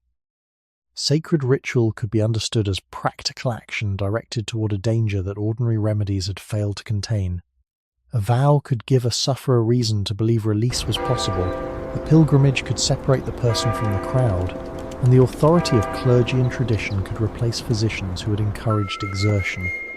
These changes may have affected the dancers without any supernatural cause, because expectation, social setting, and exhaustion influence how a person feels and moves, yet the evidence cannot show which element mattered most, or whether the same process occurred in every individual.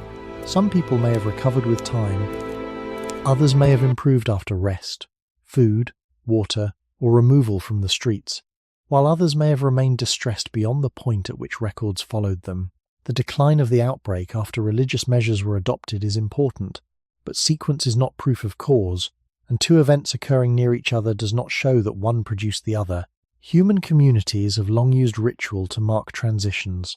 The body and mind find difficult to make alone. From grief to acceptance, from danger to safety, and from illness to recovery, such acts can create a shared boundary between what was happening before and what is expected to happen next. In Strasbourg, the shrine may have offered this kind of boundary. The dancer entered as someone believed to be caught inside a sacred affliction and could leave as someone who had completed the required acts for release. That change in social meaning may have made stillness easier to recognize and maintain, but it should not be confused with a medical cure proven by evidence. The rituals also carried risks, because they reinforced the belief that St. Vitus was connected to the movements, and a story powerful enough to promise release could deepen fear in those who believed they might be seized next.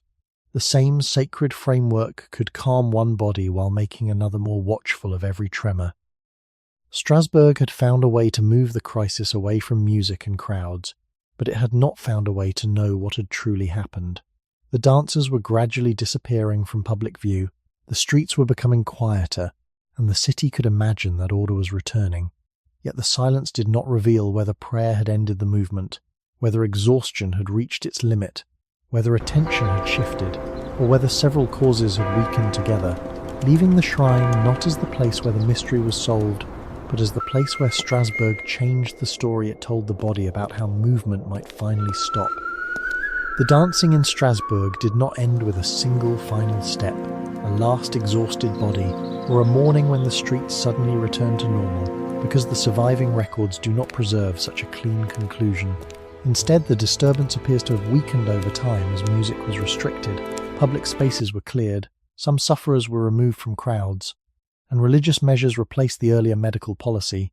This gradual disappearance is important because later storytelling often gives historical crises a dramatic ending that the evidence itself does not contain. There is no reliable account of the final dancer standing alone in an empty square. No confirmed moment when officials declared the city cured, and no complete list showing who recovered, who remained ill, or who simply vanished from public attention. The event seems to have faded in the same uncertain way that many collective disturbances fade, not through one decisive act, but through several changes occurring together. Bodies reached exhaustion, expectations shifted, crowds lost their central gathering places, music no longer organized movement, civic authority withdrew approval, and sacred ritual offered a different path toward release. Any of these forces may have mattered, and several may have worked at once. Yet the records do not allow us to measure their separate effects. Even the apparent return of stillness must be treated cautiously, because public silence does not always mean private recovery. Some people may have continued to suffer inside homes, among relatives, or beyond the attention of officials who were mainly concerned with restoring order in streets and markets. Others may have recovered slowly through rest, nourishment, reduced fear, or the simple passage of time, while some may have experienced symptoms that were never recorded again.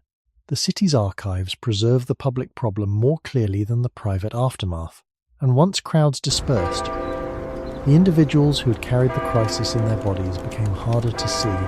This pattern reaches far beyond Strasbourg, because human communities often remember the visible peak of an event more clearly than the long period in which people return unevenly to ordinary life. Attention gathers around beginnings and emergencies, then moves away before every consequence is known, leaving later generations with a sharp image of the crisis and a blurred understanding of its end. In 1518, the streets gradually resumed their practical purposes. Carts moved again, stalls reopened, bells continued to divide the day, and the strange movements that had interrupted civic rhythm no longer held the same public space. But normal life did not erase what had happened. Authorities had learned that their first remedy could strengthen the conditions around the disturbance. Clergy had seen religious meaning return to the centre of public response, and residents had watched ordinary human bodies behave in ways that challenged familiar boundaries between will, illness, belief, and exhaustion. The outbreak left no final explanation behind, only a sequence of decisions and a silence that grew after them. Historians can trace orders, compare chronicles, examine later interpretations, and identify points where the story became more dramatic in retelling, but they cannot enter the final days with enough detail to say exactly why movement declined. Perhaps the removal of audiences reduced the social force surrounding the dancers. Perhaps ritual gave sufferers and witnesses permission to expect stillness. Perhaps physical exhaustion finally overcame the repeated pattern. Or perhaps many different experiences had always been grouped beneath one name and ended in different ways. The most honest conclusion is that Strasbourg regained outward calm before it gained understanding, and the disappearance of the dancing should not be mistaken for proof that any one treatment had worked. The city solved the immediate problem of public disorder, but the deeper question remained untouched, because when the last visible movements faded from the streets, no one could know whether the force behind them had been cured, forgotten, transformed, or simply carried away from view. The Strasbourg dancing outbreak survives not through a single complete account, but through fragments created for different purposes, and each fragment must be read according to what its writer was trying to record, because a municipal order was designed to govern behaviour, a medical opinion was meant to guide treatment, a religious record could preserve ritual or spiritual interpretation, and a chronicle might compress months of confusion into a memorable story. These sources do not speak with one voice, yet together they allow a cautious outline to emerge. There was a public disturbance involving repeated or uncontrolled movement. It became serious enough to concern city authorities. Physicians were consulted, music and designated spaces were at some stage connected to the response, and later measures shifted toward restriction and religious intervention. These points are stronger because they appear within records tied to civic action rather than only in dramatic retellings. But even official documents have limits. A council order may tell us what leaders wanted people to do without proving that every order was obeyed. A payment record may show that musicians or workers were hired without revealing how long they served or what happened to each dancer. And a medical judgment may preserve a theory while leaving no description of how carefully individual bodies were examined. The historian therefore works not by choosing one source and trusting it completely, but by comparing what different records agree upon, where they remain silent, and where later writers add details that earlier evidence does not confirm. This method reflects a very old human habit, because long before archives existed, communities survived by comparing separate signs, footprints, sounds, injuries, weather, and remembered behavior. No single clue was enough, but several clues pointing in the same direction could support a careful decision. Written history continues that process with documents instead of tracks, and uncertainty becomes part of the evidence rather than a weakness to be hidden. The records from Strasbourg are strongest when they show that officials believed the event was real and disruptive, because governments do not usually reorganize public space, regulate music, consult physicians, or arrange religious responses for a disturbance that no one considered present. Yet the same records are much weaker when modern readers ask for exact numbers, exact daily timelines, exact symptoms, or exact causes of death. The archive was not built to answer those questions, and silence cannot be safely filled with imagination.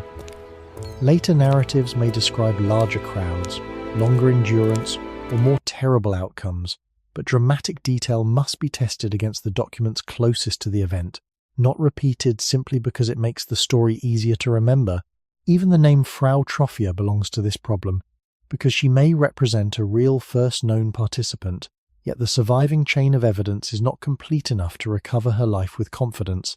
The town left clearer traces of its decisions than of her experience, and this imbalance is common across history. Institutions preserve orders, taxes, punishments, and public crises, while the voices of ordinary sufferers disappear.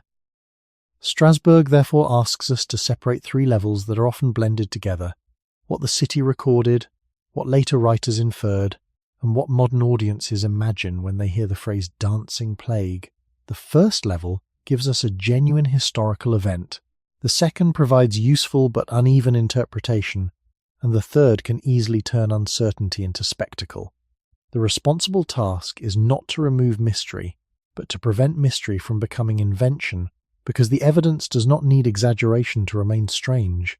It already shows a city confronting human movement that its officials could neither explain nor control, and leaving behind enough traces to prove the crisis mattered, while withholding the details that would allow anyone 5 centuries later to speak with complete certainty about the people who moved, rested, feared, recovered, or disappeared beyond the narrow reach of surviving records. The Strasbourg outbreak became more detailed as writers moved farther from the summer in which it occurred, and this creates one of the central difficulties in understanding the event, because later accounts can preserve memories that earlier records omitted, yet they can also arrange scattered facts into a cleaner story than the people of 1518 ever experienced. One important figure in this process was Paracelsus, the physician and writer who discussed the dancing years after the event. His account is valuable because it belongs to the wider medical and intellectual world of the 16th century, but it was not written as a diary from the street, and it reflects his own arguments, judgments, and interests. He may have drawn upon local memory, earlier reports, personal observation of the region, or stories already shaped by repetition, but the exact path from event to text cannot be fully reconstructed. This means his words should neither be discarded nor accepted without question. They are evidence of how the outbreak was remembered and interpreted, not a transparent window through which every movement can be seen. The same caution applies to chronicles composed after the crisis, because chroniclers often wrote to preserve memorable events, moral lessons, civic warnings, or signs of disorder, and a strange outbreak of dancing naturally invited a strong narrative shape. One woman begins, others join, officials misunderstand the danger, the crowd grows, and the city finally turns towards sacred intervention. This sequence may contain genuine elements, yet its smoothness can hide uncertainty, overlapping events, forgotten pauses, and disagreements among witnesses. Human memory does not store experience like an archive. It selects, connects, and repeats, especially when a community tries to explain something that once frightened it. Long before written history, people preserved danger through stories that emphasized beginnings, causes, and consequences. Because a clear pattern was easier to remember and transmit than confusion, written chronicles continued this ancient habit.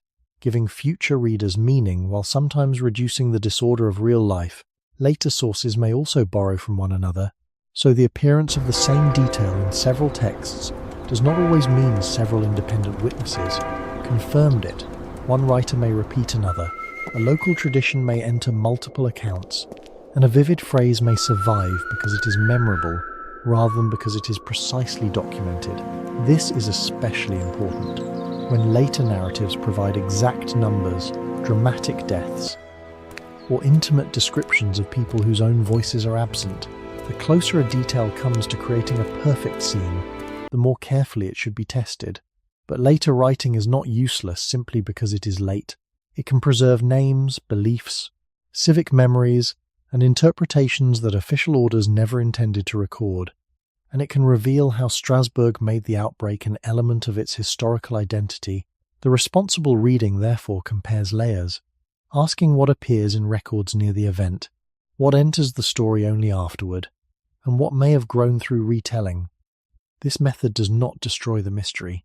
It protects it from false certainty, because the outbreak remains historically important even when some of its most famous details cannot be verified. Historical distance does not move in only one direction.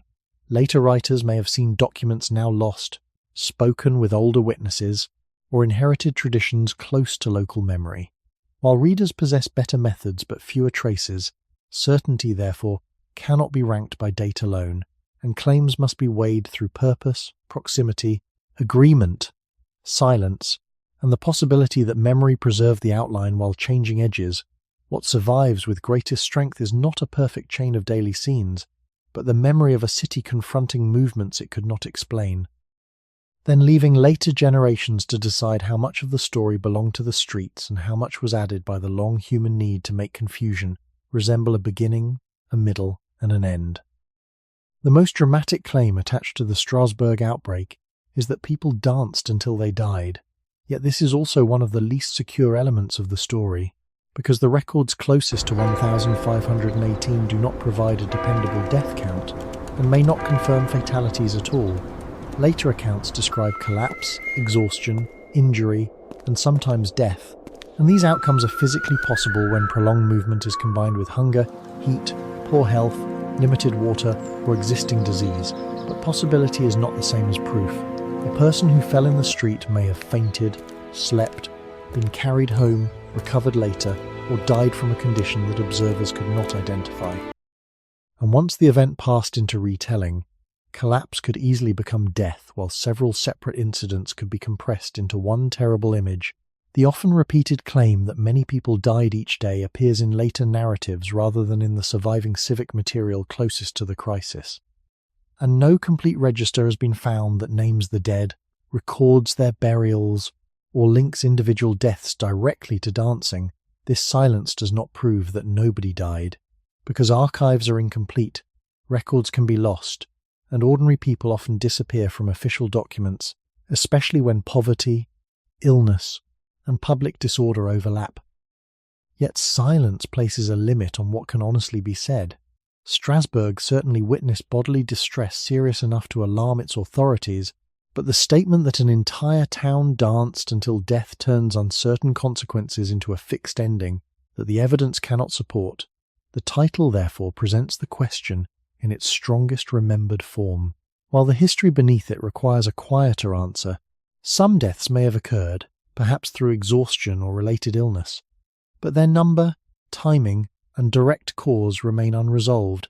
This distinction matters because historical stories often grow around the point of greatest emotional force, and death gives a mystery a final shape. It converts movement into catastrophe, makes official failure appear complete, and offers later audiences an image that can be repeated in a single sentence. Human memory has long favoured such clear endings.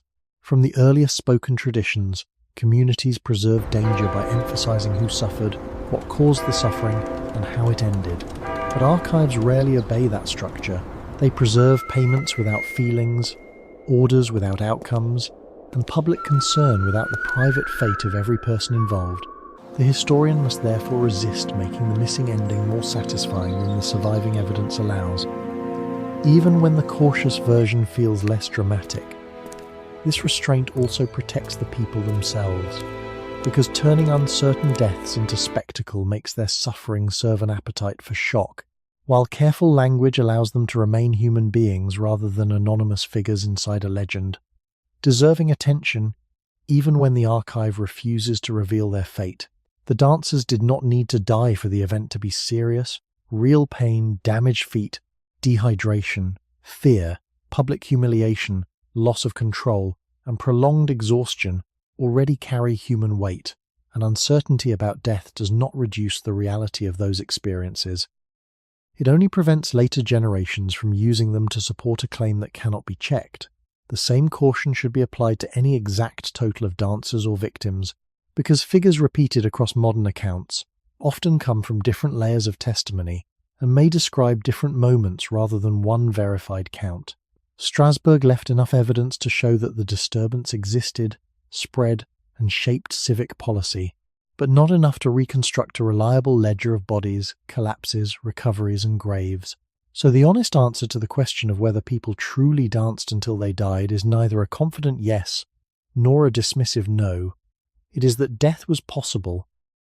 Later writers reported it, and the surviving contemporary evidence does not allow us to know how often, or even whether, that final boundary was crossed. One of the most familiar physical explanations for the Strasbourg outbreak begins not with the dancers, but with grain, because rye was an important food in parts of Europe and could sometimes become infected by a fungus now known as Claviceps purpurea, commonly called ergot, which replaces healthy kernels with dark growths containing powerful chemical compounds, and when contaminated grain is ground into flour and eaten, those compounds can produce a form of poisoning known as ergotism, an illness historically associated with burning pain, damaged circulation, convulsions, confusion, altered sensation, and in severe cases death. This makes the hypothesis immediately attractive, because it offers a natural substance capable of affecting many people who shared the same food supply, and it appears to connect bodily movement, distress, and the possibility of collapse without requiring a supernatural force.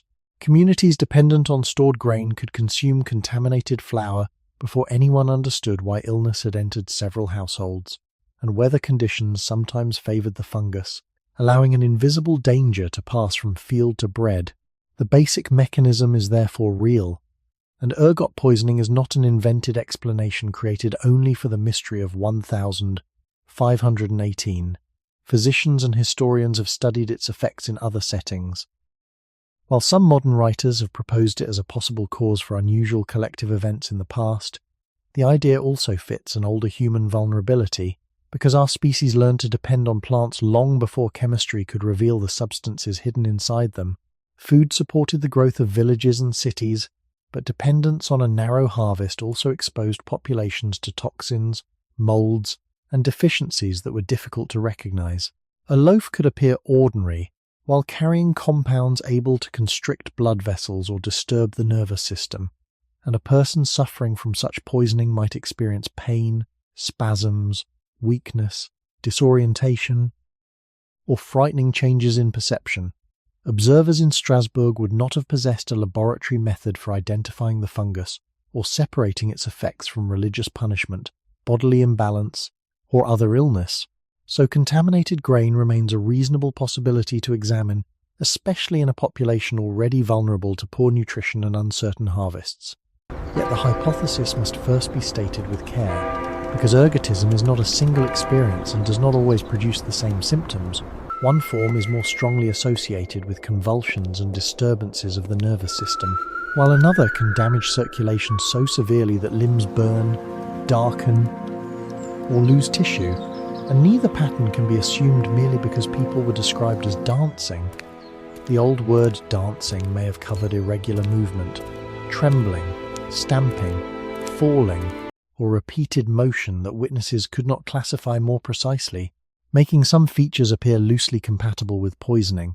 The possibility of shared bread also explains how several people might become ill within the same community without direct contagion, and this is why the ergot theory continues to attract attention. It offers a visible cause that history has simply failed to preserve. A fungus in the fields, poison in the flour, and symptoms emerging in bodies that could not name what they had consumed. But a hypothesis becomes useful only when it explains the full shape of an event rather than a few dramatic details, and before deciding whether ergot can carry that weight, we must ask what poisoned bodies usually do, how symptoms appear across a population, whether people could sustain prolonged movement, and whether the social pattern in Strasbourg resembles food poisoning more closely than it resembles fear, expectation, and collective response. That examination must remain cautious, because rye was eaten by many communities that never produced a dancing outbreak.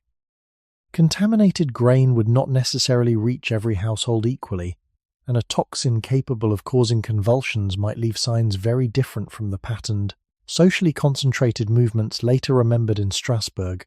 So the theory begins with genuine biology, but its historical fit still requires careful testing. The ergot hypothesis becomes less convincing when it is asked to explain the entire pattern remembered in Strasbourg, because poisoning by contaminated grain would be expected to follow the distribution of food rather than the spread of attention, belief, and public gathering, and people who ate from the same household supply might become ill together, whether or not they had watched another dancer. While residents who never shared that bread should remain unaffected, yet the outbreak was remembered as something that grew visibly through streets, crowds, stories, and official responses, a pattern that appears socially organized in ways a toxin alone does not easily explain.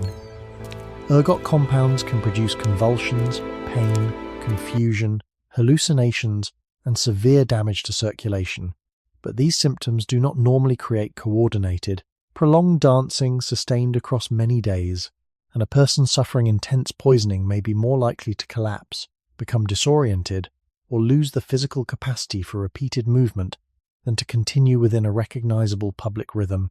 This does not make every movement described in 1518 incompatible with ergotism, because the historical word dancing was broad and may have included shaking, jerking, stamping, or falling. But the more the event is described as people entering a shared pattern after seeing or hearing about others, the more difficult it becomes to treat contaminated bread as a complete cause.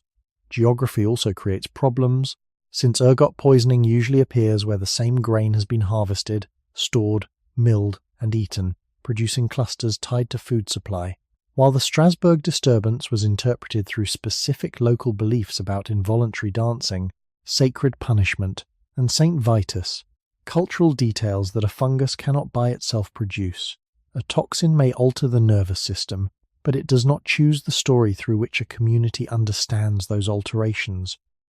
Nor does it explain why authorities believed more dancing would cure the illness, why music and public platforms became part of the response, or why removing those supports may have helped the visible outbreak decline.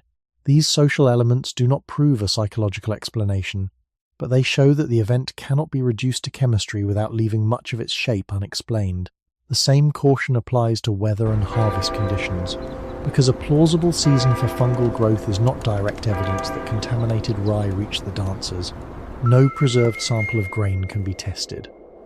No household list identifies who ate from which supply, and no medical record describes the full range of symptoms expected from ergot poisoning. So the hypothesis rests upon general possibility rather than specific confirmation. Human history contains many moments when a known poison has been used to explain a mysterious event because physical causes feel safer and clearer than interactions among fear, expectation, culture, and the body. But clarity is not the same as accuracy, and a good explanation must account for timing, distribution, symptoms, behavior, and recovery together. Strasbourg may have contained people suffering from hunger, infection, neurological illness, poisoning, or exhaustion at the same time, and some bodily conditions could have been gathered into the larger crisis once the city began to label unusual movement as dancing. Therefore, ergot cannot be ruled out as a factor affecting an individual or a small number of people, yet the evidence does not support it as the single mechanism that carried the disturbance through the city, because it explains how a body might be poisoned more easily than it explains how a community came to watch, interpret, encourage, fear, and finally silence the same pattern of movement.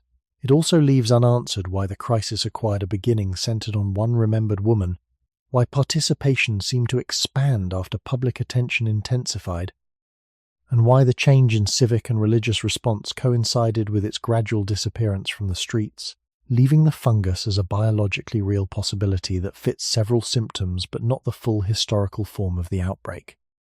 A neurological explanation can seem attractive because the dancers were described through movement, and movement disorders are real, varied, and sometimes dramatic, but the distance between a modern neurological diagnosis and the streets of Strasbourg is too great to cross with confidence, because no physician recorded a detailed examination, no participant left a description of sensation, awareness, memory, weakness, pain, or loss of control, and no surviving body can reveal what occurred within the nervous system.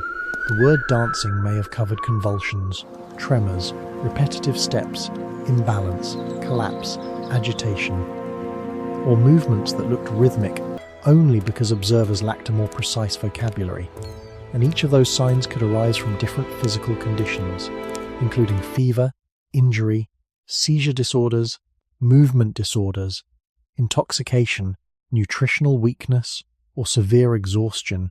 Yet a list of possibilities is not the same as a diagnosis, especially when the records do not show whether the same person displayed the same symptoms from one hour to the next. Some people may have suffered from genuine neurological illness unrelated to the larger outbreak, while others may have entered the public category of dancer because their behavior resembled what witnesses had learned to expect. This would not make either group less ill. It would only mean that a single historical label may have gathered unlike bodies beneath one name. A seizure, for example, is not simply uncontrolled dancing, and many seizures are brief, alter awareness, or leave a person confused and exhausted afterward, while chronic movement disorders usually follow patterns that trained observers distinguish through careful examination. None of that evidence exists for Strasbourg, and applying a modern label backward can create the illusion that the mystery has been solved when the necessary observations were never made. The same problem appears with infections or fever, because illness can produce weakness, delirium, agitation, and abnormal motion, but an infection capable of affecting many residents would usually leave other signs, patterns of contact, or records of widespread sickness, and the surviving material does not provide enough detail to test those expectations. Physical suffering may still have played an important role, since hunger, dehydration, heat, damaged feet, lack of sleep, and existing disease could intensify every movement once it began, and a person already weakened by poor nutrition might tremble, stagger, or collapse in ways that witnesses interpreted through the growing story of the dance. Human communities have always classified unfamiliar bodies through the categories available to them. Long before neurology existed as a field, people recognized fits, paralysis, trembling, fainting, altered awareness, and repeated movement, but they did not separate these signs using modern examinations, and even today a careful diagnosis often depends on observation over time. Medical history, laboratory testing, imaging, and the exclusion of similar conditions, none of which can be reconstructed from brief chronicles written for civic or moral purposes. This is why retrospective diagnosis requires restraint, because the further evidence lies from the standards of modern medicine. The easier it becomes to mistake resemblance for identity, and the authority of a familiar medical term can conceal how little direct information actually survives.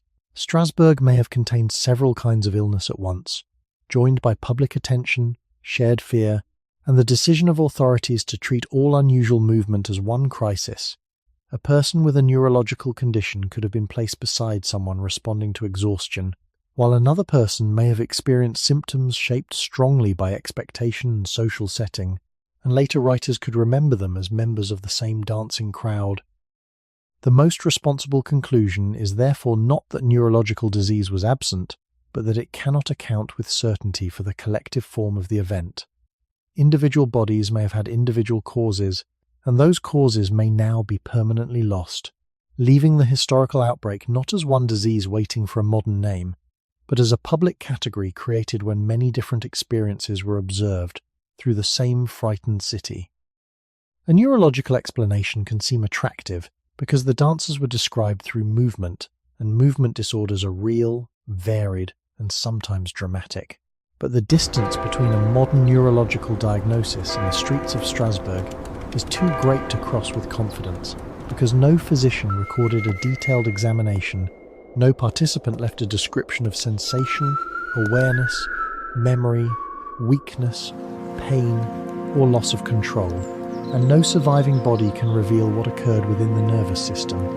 The word dancing may have covered convulsions, tremors, repetitive steps, imbalance, collapse, agitation, or movements that looked rhythmic only because observers lacked a more precise vocabulary, and each of those signs could arise from different physical conditions, including fever, injury, seizure disorders, movement disorders, intoxication, nutritional weakness, or severe exhaustion.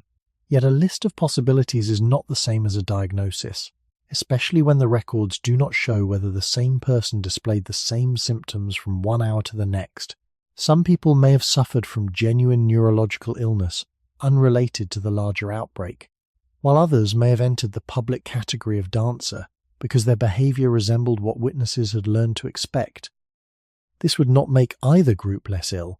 It would only mean that a single historical label may have gathered, unlike bodies beneath one name. A seizure, for example, is not simply uncontrolled dancing, and many seizures are brief, alter awareness, or leave a person confused and exhausted afterward, while chronic movement disorders usually follow patterns that trained observers distinguish through careful examination. None of that evidence exists for Strasbourg, and applying a modern label backward can create the illusion that the mystery has been solved when the necessary observations were never made.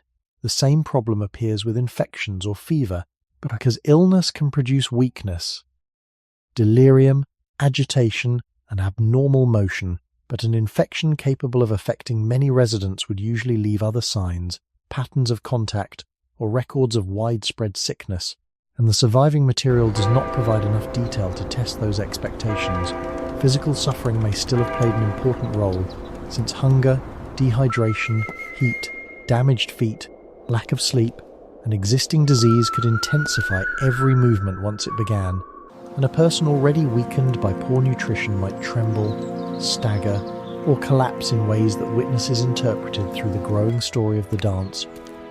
Human communities have always classified unfamiliar bodies through the categories available to them. Long before neurology existed as a field, people recognized fits, paralysis, trembling, fainting, altered awareness, and repeated movement, but they did not separate these signs using modern examinations, and even today a careful diagnosis often depends on observation over time, medical history, laboratory testing, imaging, and the exclusion of similar conditions, none of which can be reconstructed from brief chronicles written for civic or moral purposes.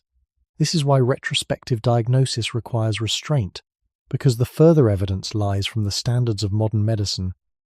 The easier it becomes to mistake resemblance for identity, and the authority of a familiar medical term can conceal how little direct information actually survives. Strasbourg may have contained several kinds of illness at once, joined by public attention, shared fear, and the decision of authorities to treat all unusual movement as one crisis.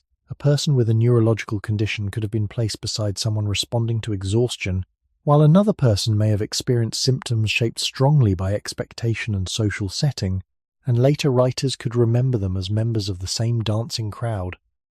The most responsible conclusion is therefore not that neurological disease was absent, but that it cannot account with certainty for the collective form of the event.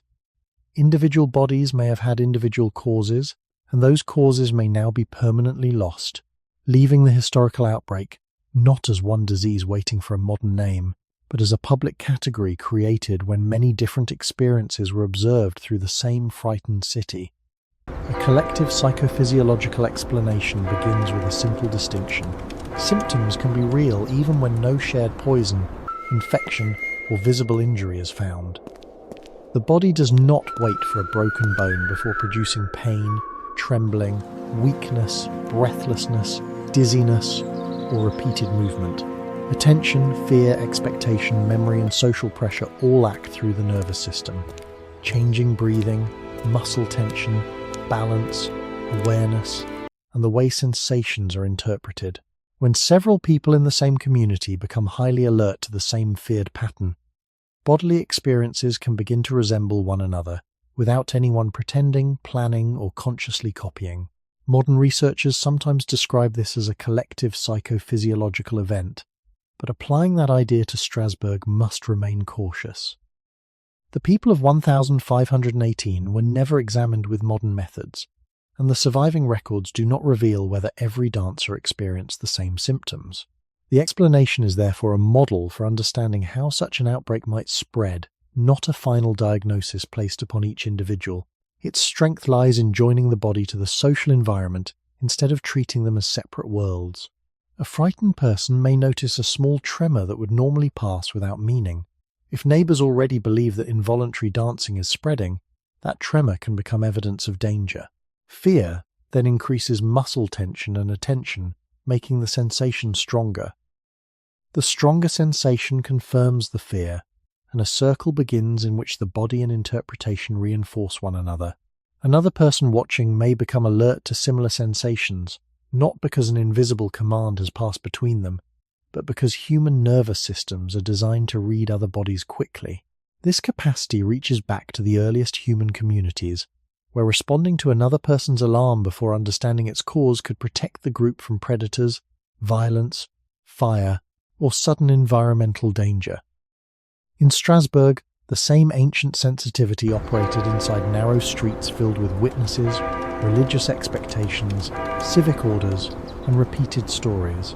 The signal was no longer a visible animal at the edge of camp. It was another human body moving in a way that appeared impossible to control.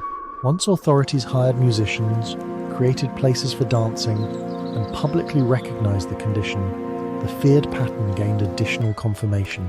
The city was not inventing the suffering, but it may have strengthened the setting in which distress became visible and repeatable. This model also helps explain why no single physical cause needs to be present in every participant.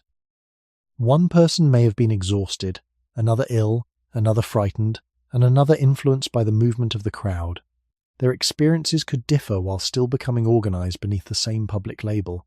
As the category grew, it shaped what witnesses noticed and what sufferers expected their bodies to do. The symptoms remain genuine because expectation is not imaginary.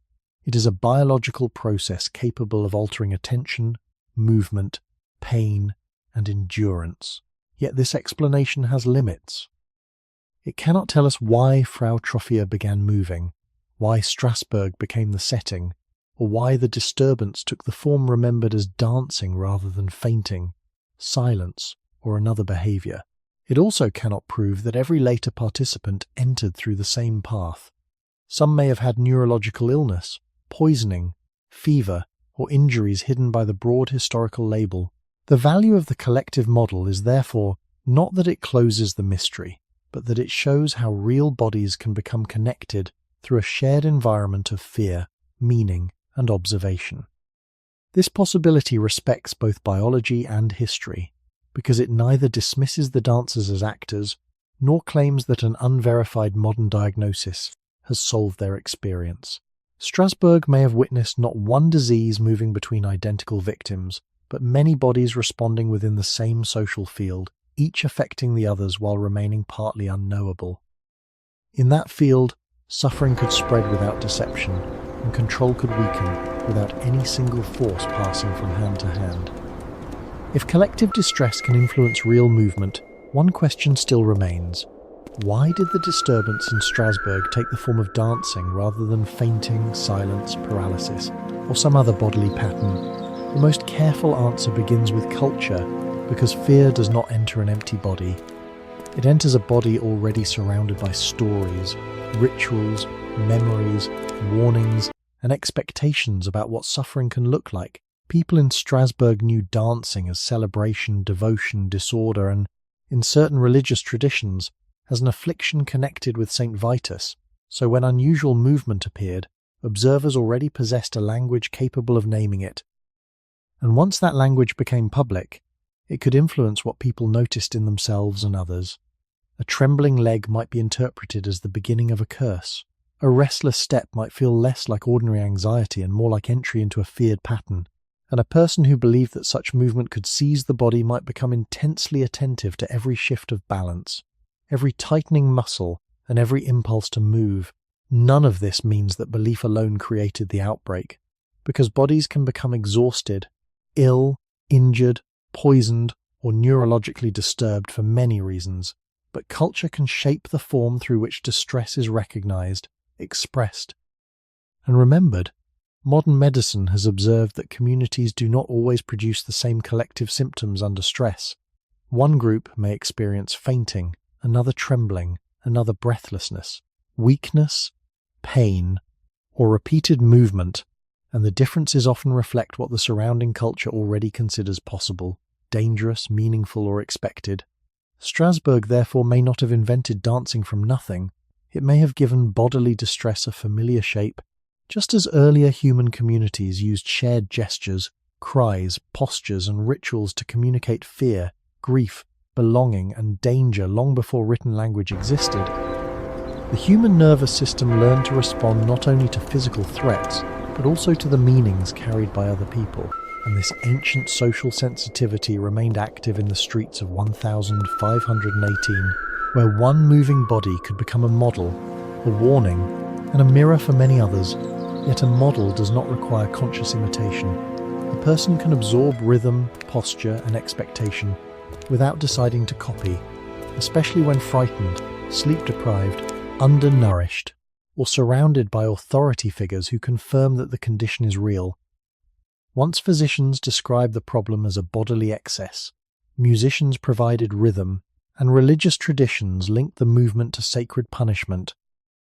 Several explanations converged upon the same visible action, making dancing the point where medicine, belief, public attention, and bodily strain met. This convergence may help explain why the outbreak maintained a recognizable form, even if the people involved had different private experiences. One person may have felt compulsion, another fear, another dizziness, and another exhaustion, yet witnesses could gather all of them beneath the same word, and that word then shaped the next act of recognition. The process resembles a circle rather than a single cause. Bodies influence stories, stories influence attention, attention changes bodily experience, and public response gives the pattern greater authority. But the circle still leaves important gaps. It cannot tell us why Frau Troffea moved first, why the outbreak emerged in that particular summer, or why many other communities with similar beliefs did not experience the same crisis.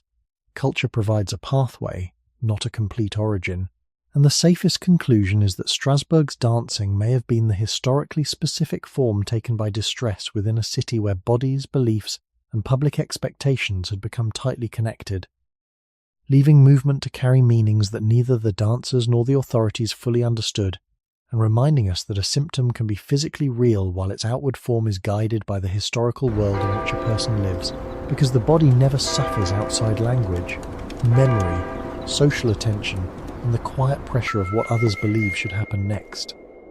Strasbourg was not the first European community to remember people moving together in ways that seemed difficult to control, because reports of collective dancing had appeared along the Rhine and in nearby regions long before 1518.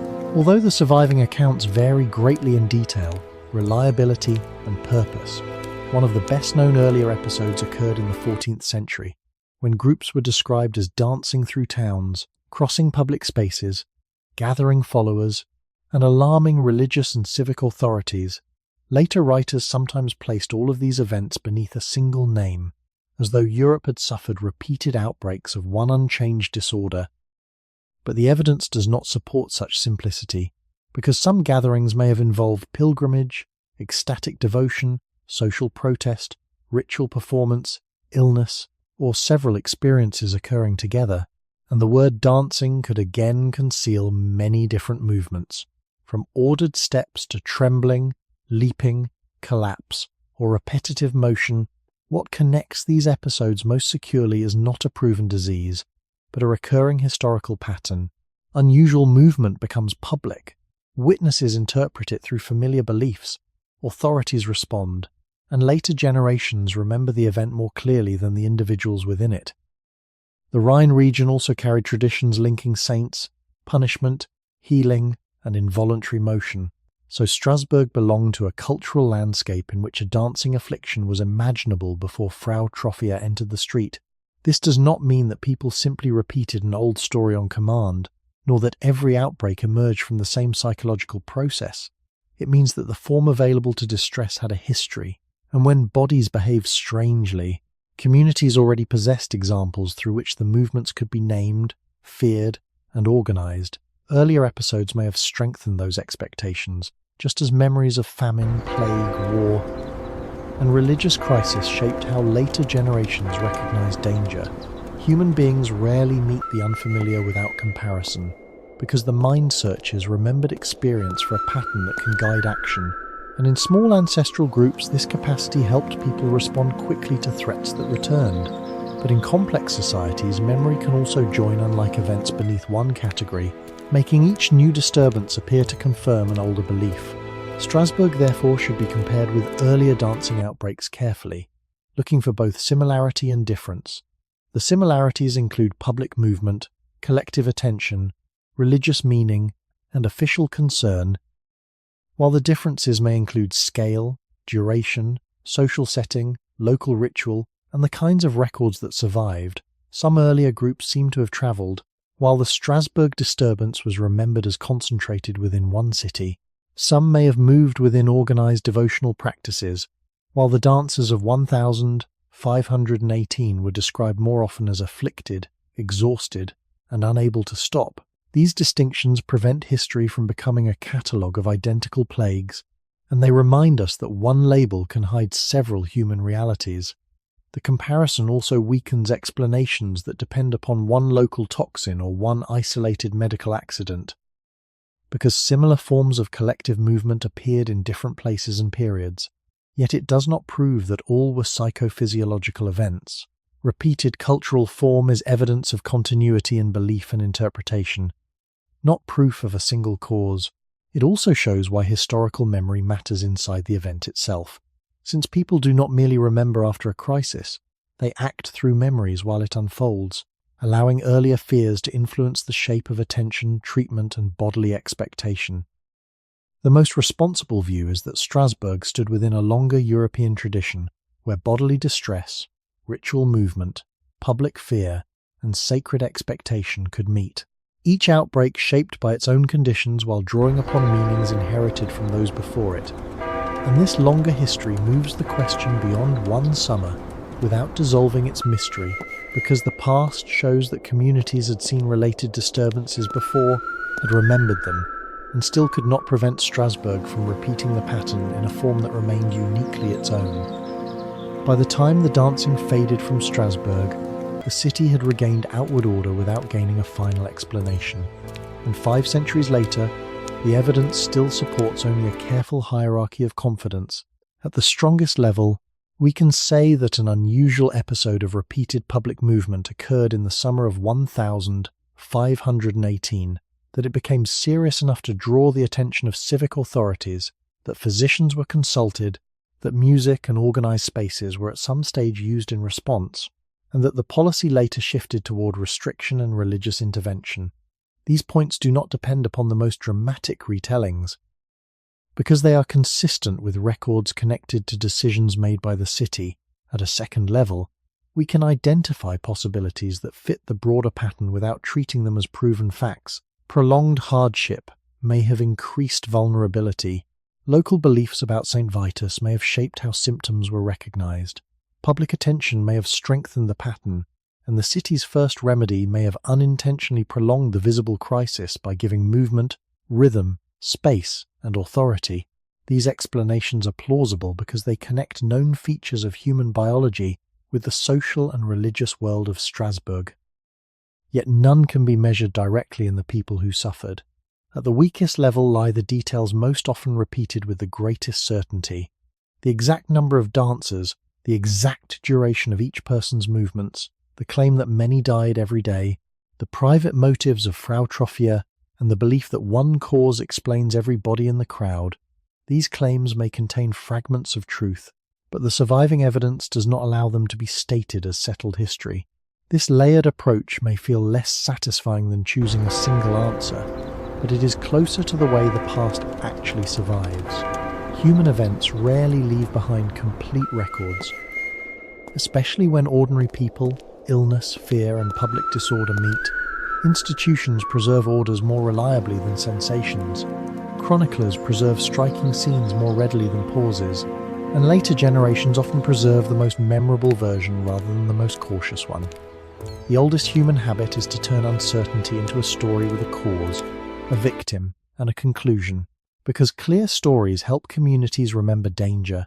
But the discipline of history requires another habit, the willingness to leave some spaces unfilled.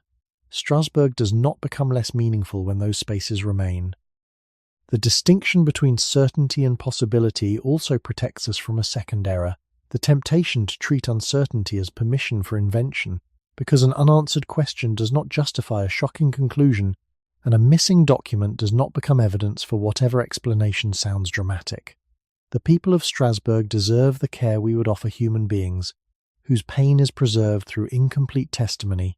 Their silence asks for restraint, not embellishment, and their history becomes more useful when it teaches us how evidence, belief, authority, and bodily experience can interact without yielding a final answer.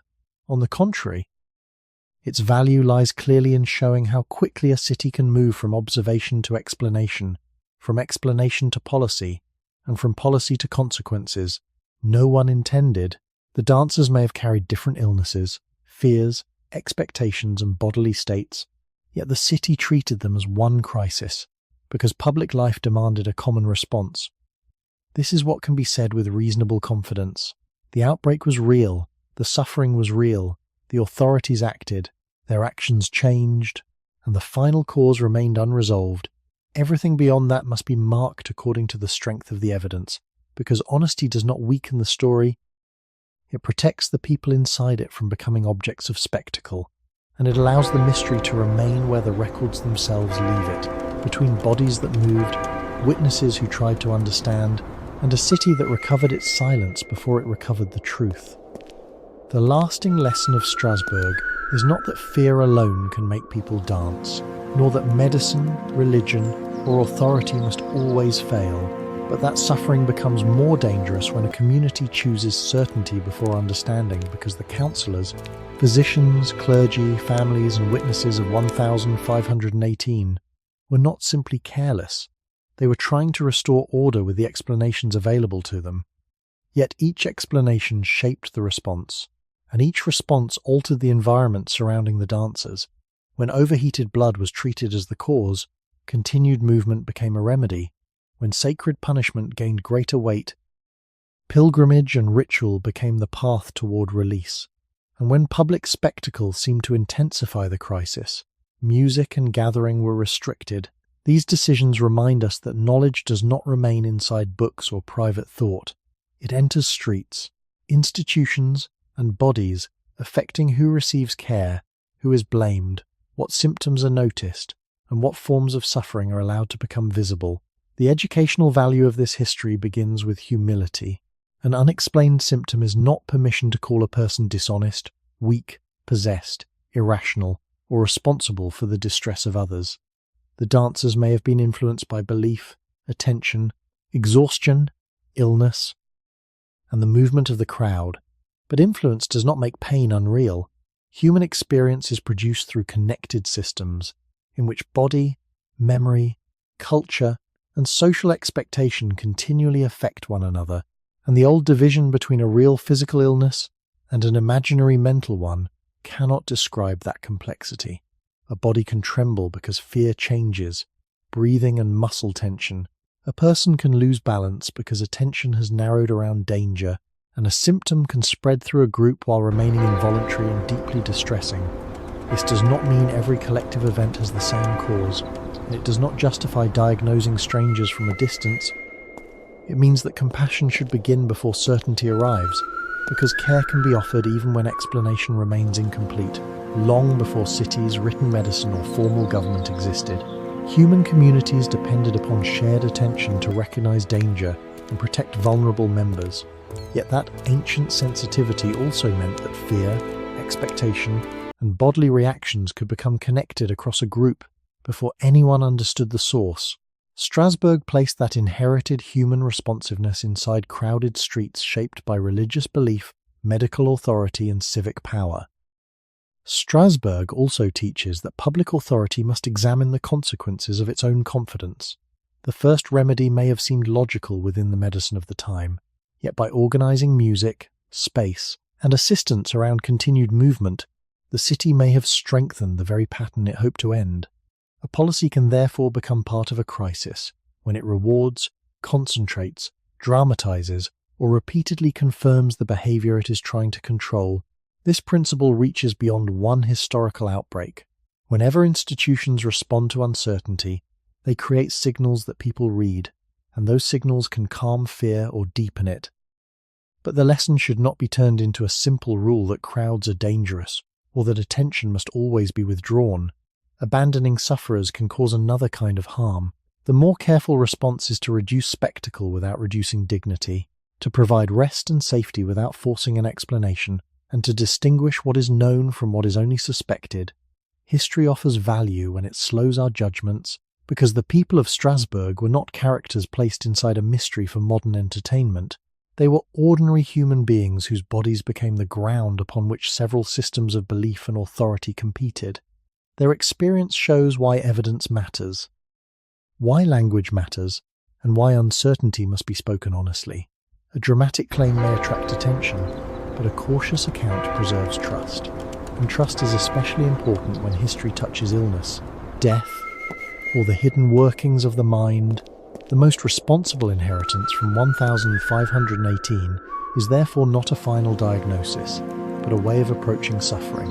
Begin with observation, admit the limits of the record, avoid blaming those whose behavior is difficult to understand, test whether the response itself is causing harm, and remember that not knowing the cause does not reduce the reality of the person standing before us, because human knowledge grows not only through answers, but through the discipline of refusing to turn uncertainty into accusation, spectacle, or false certainty. Long after the musicians stopped, the platforms were cleared, and the last visible movements disappeared from the streets. Strasbourg returned to the ordinary work of being a city, with bells marking the hours, merchants opening their stalls, families carrying bread home, craftsmen bending over tools, and people crossing the same stones where exhausted bodies had once drawn frightened crowds. Yet outward calm did not erase the uncertainty left behind, because no physician could show exactly what had entered the dancers, no priest could prove what had released them, and no civic order could explain why the disturbance had begun with one remembered woman before spreading through a community already burdened by hunger, illness, belief, and fear. The city recovered its rhythm, but the meaning of what happened remained unsettled, preserved in official decisions, later chronicles, medical arguments, religious memory, and the human tendency to make a complete story from incomplete evidence. 5 centuries later, the image still draws attention because it touches a boundary people prefer to imagine as firm, the boundary between choosing and being compelled, between private sensation and collective behavior, between a body acting alone and a body responding to the world around it. Strasbourg showed that these boundaries can become difficult to see when suffering moves through crowded streets, when authority gives uncertain symptoms a public form, and when expectation becomes part of what every witness and sufferer experiences. The event also reminds us that the body carried into the 16th century was shaped across a much longer human past, a body built to read danger in other faces, adjust to the movement of a group, conserve strength after exertion, and seek meaning when the source of fear could not be seen. Those ancient capacities helped human communities survive, but inside a tense city they could combine with inherited stories, physical weakness, social pressure, and official response in ways no one intended. This does not solve the dancing outbreak, and it should not be used to reduce the dancers to examples of a theory, because they were individuals whose private experiences have been almost entirely lost. Some may have been physically ill, some may have been overwhelmed by fear or exhaustion, and some may have suffered through several forces at once. While the records gathered their different bodies beneath one memorable name, what remains valuable is not a dramatic verdict, but the discipline of staying close to what can be known. There was movement, distress, public alarm, changing treatment, and eventual quiet. There may have been collapse, injury, and perhaps death, but no reliable evidence allows us to count the dead or say that every person danced continuously until life ended. The title survives because it expresses the coldest version of the memory, an entire town caught in motion beyond control, but the history asks us to slow that image down, to notice the missing names, the uncertain pauses, the people who may have rested and begun again, and the authorities who tried to help while acting from explanations that shaped the crisis itself. Strasbourg therefore leaves a lesson without offering a final answer. Suffering should be treated as real before its cause is understood. Public certainty should be tested against its consequences, and mystery should never be filled with invention, merely because silence feels incomplete. The people who moved through those summer streets cannot speak for themselves now, but the limits of the archive can still teach us how to listen, not by pretending that every gap has been closed, but by allowing uncertainty to remain visible beside compassion, evidence, and restraint. So the city slowly recedes into evening, the cathedral darkens against the pale sky, the market grows quiet, and the stones hold no sound of the feet that once troubled them, leaving only the question that has crossed the centuries with no secure answer. What truly happened in 1518, when Strasbourg saw people begin to dance, struggle to stop, and perhaps continue until some of them died?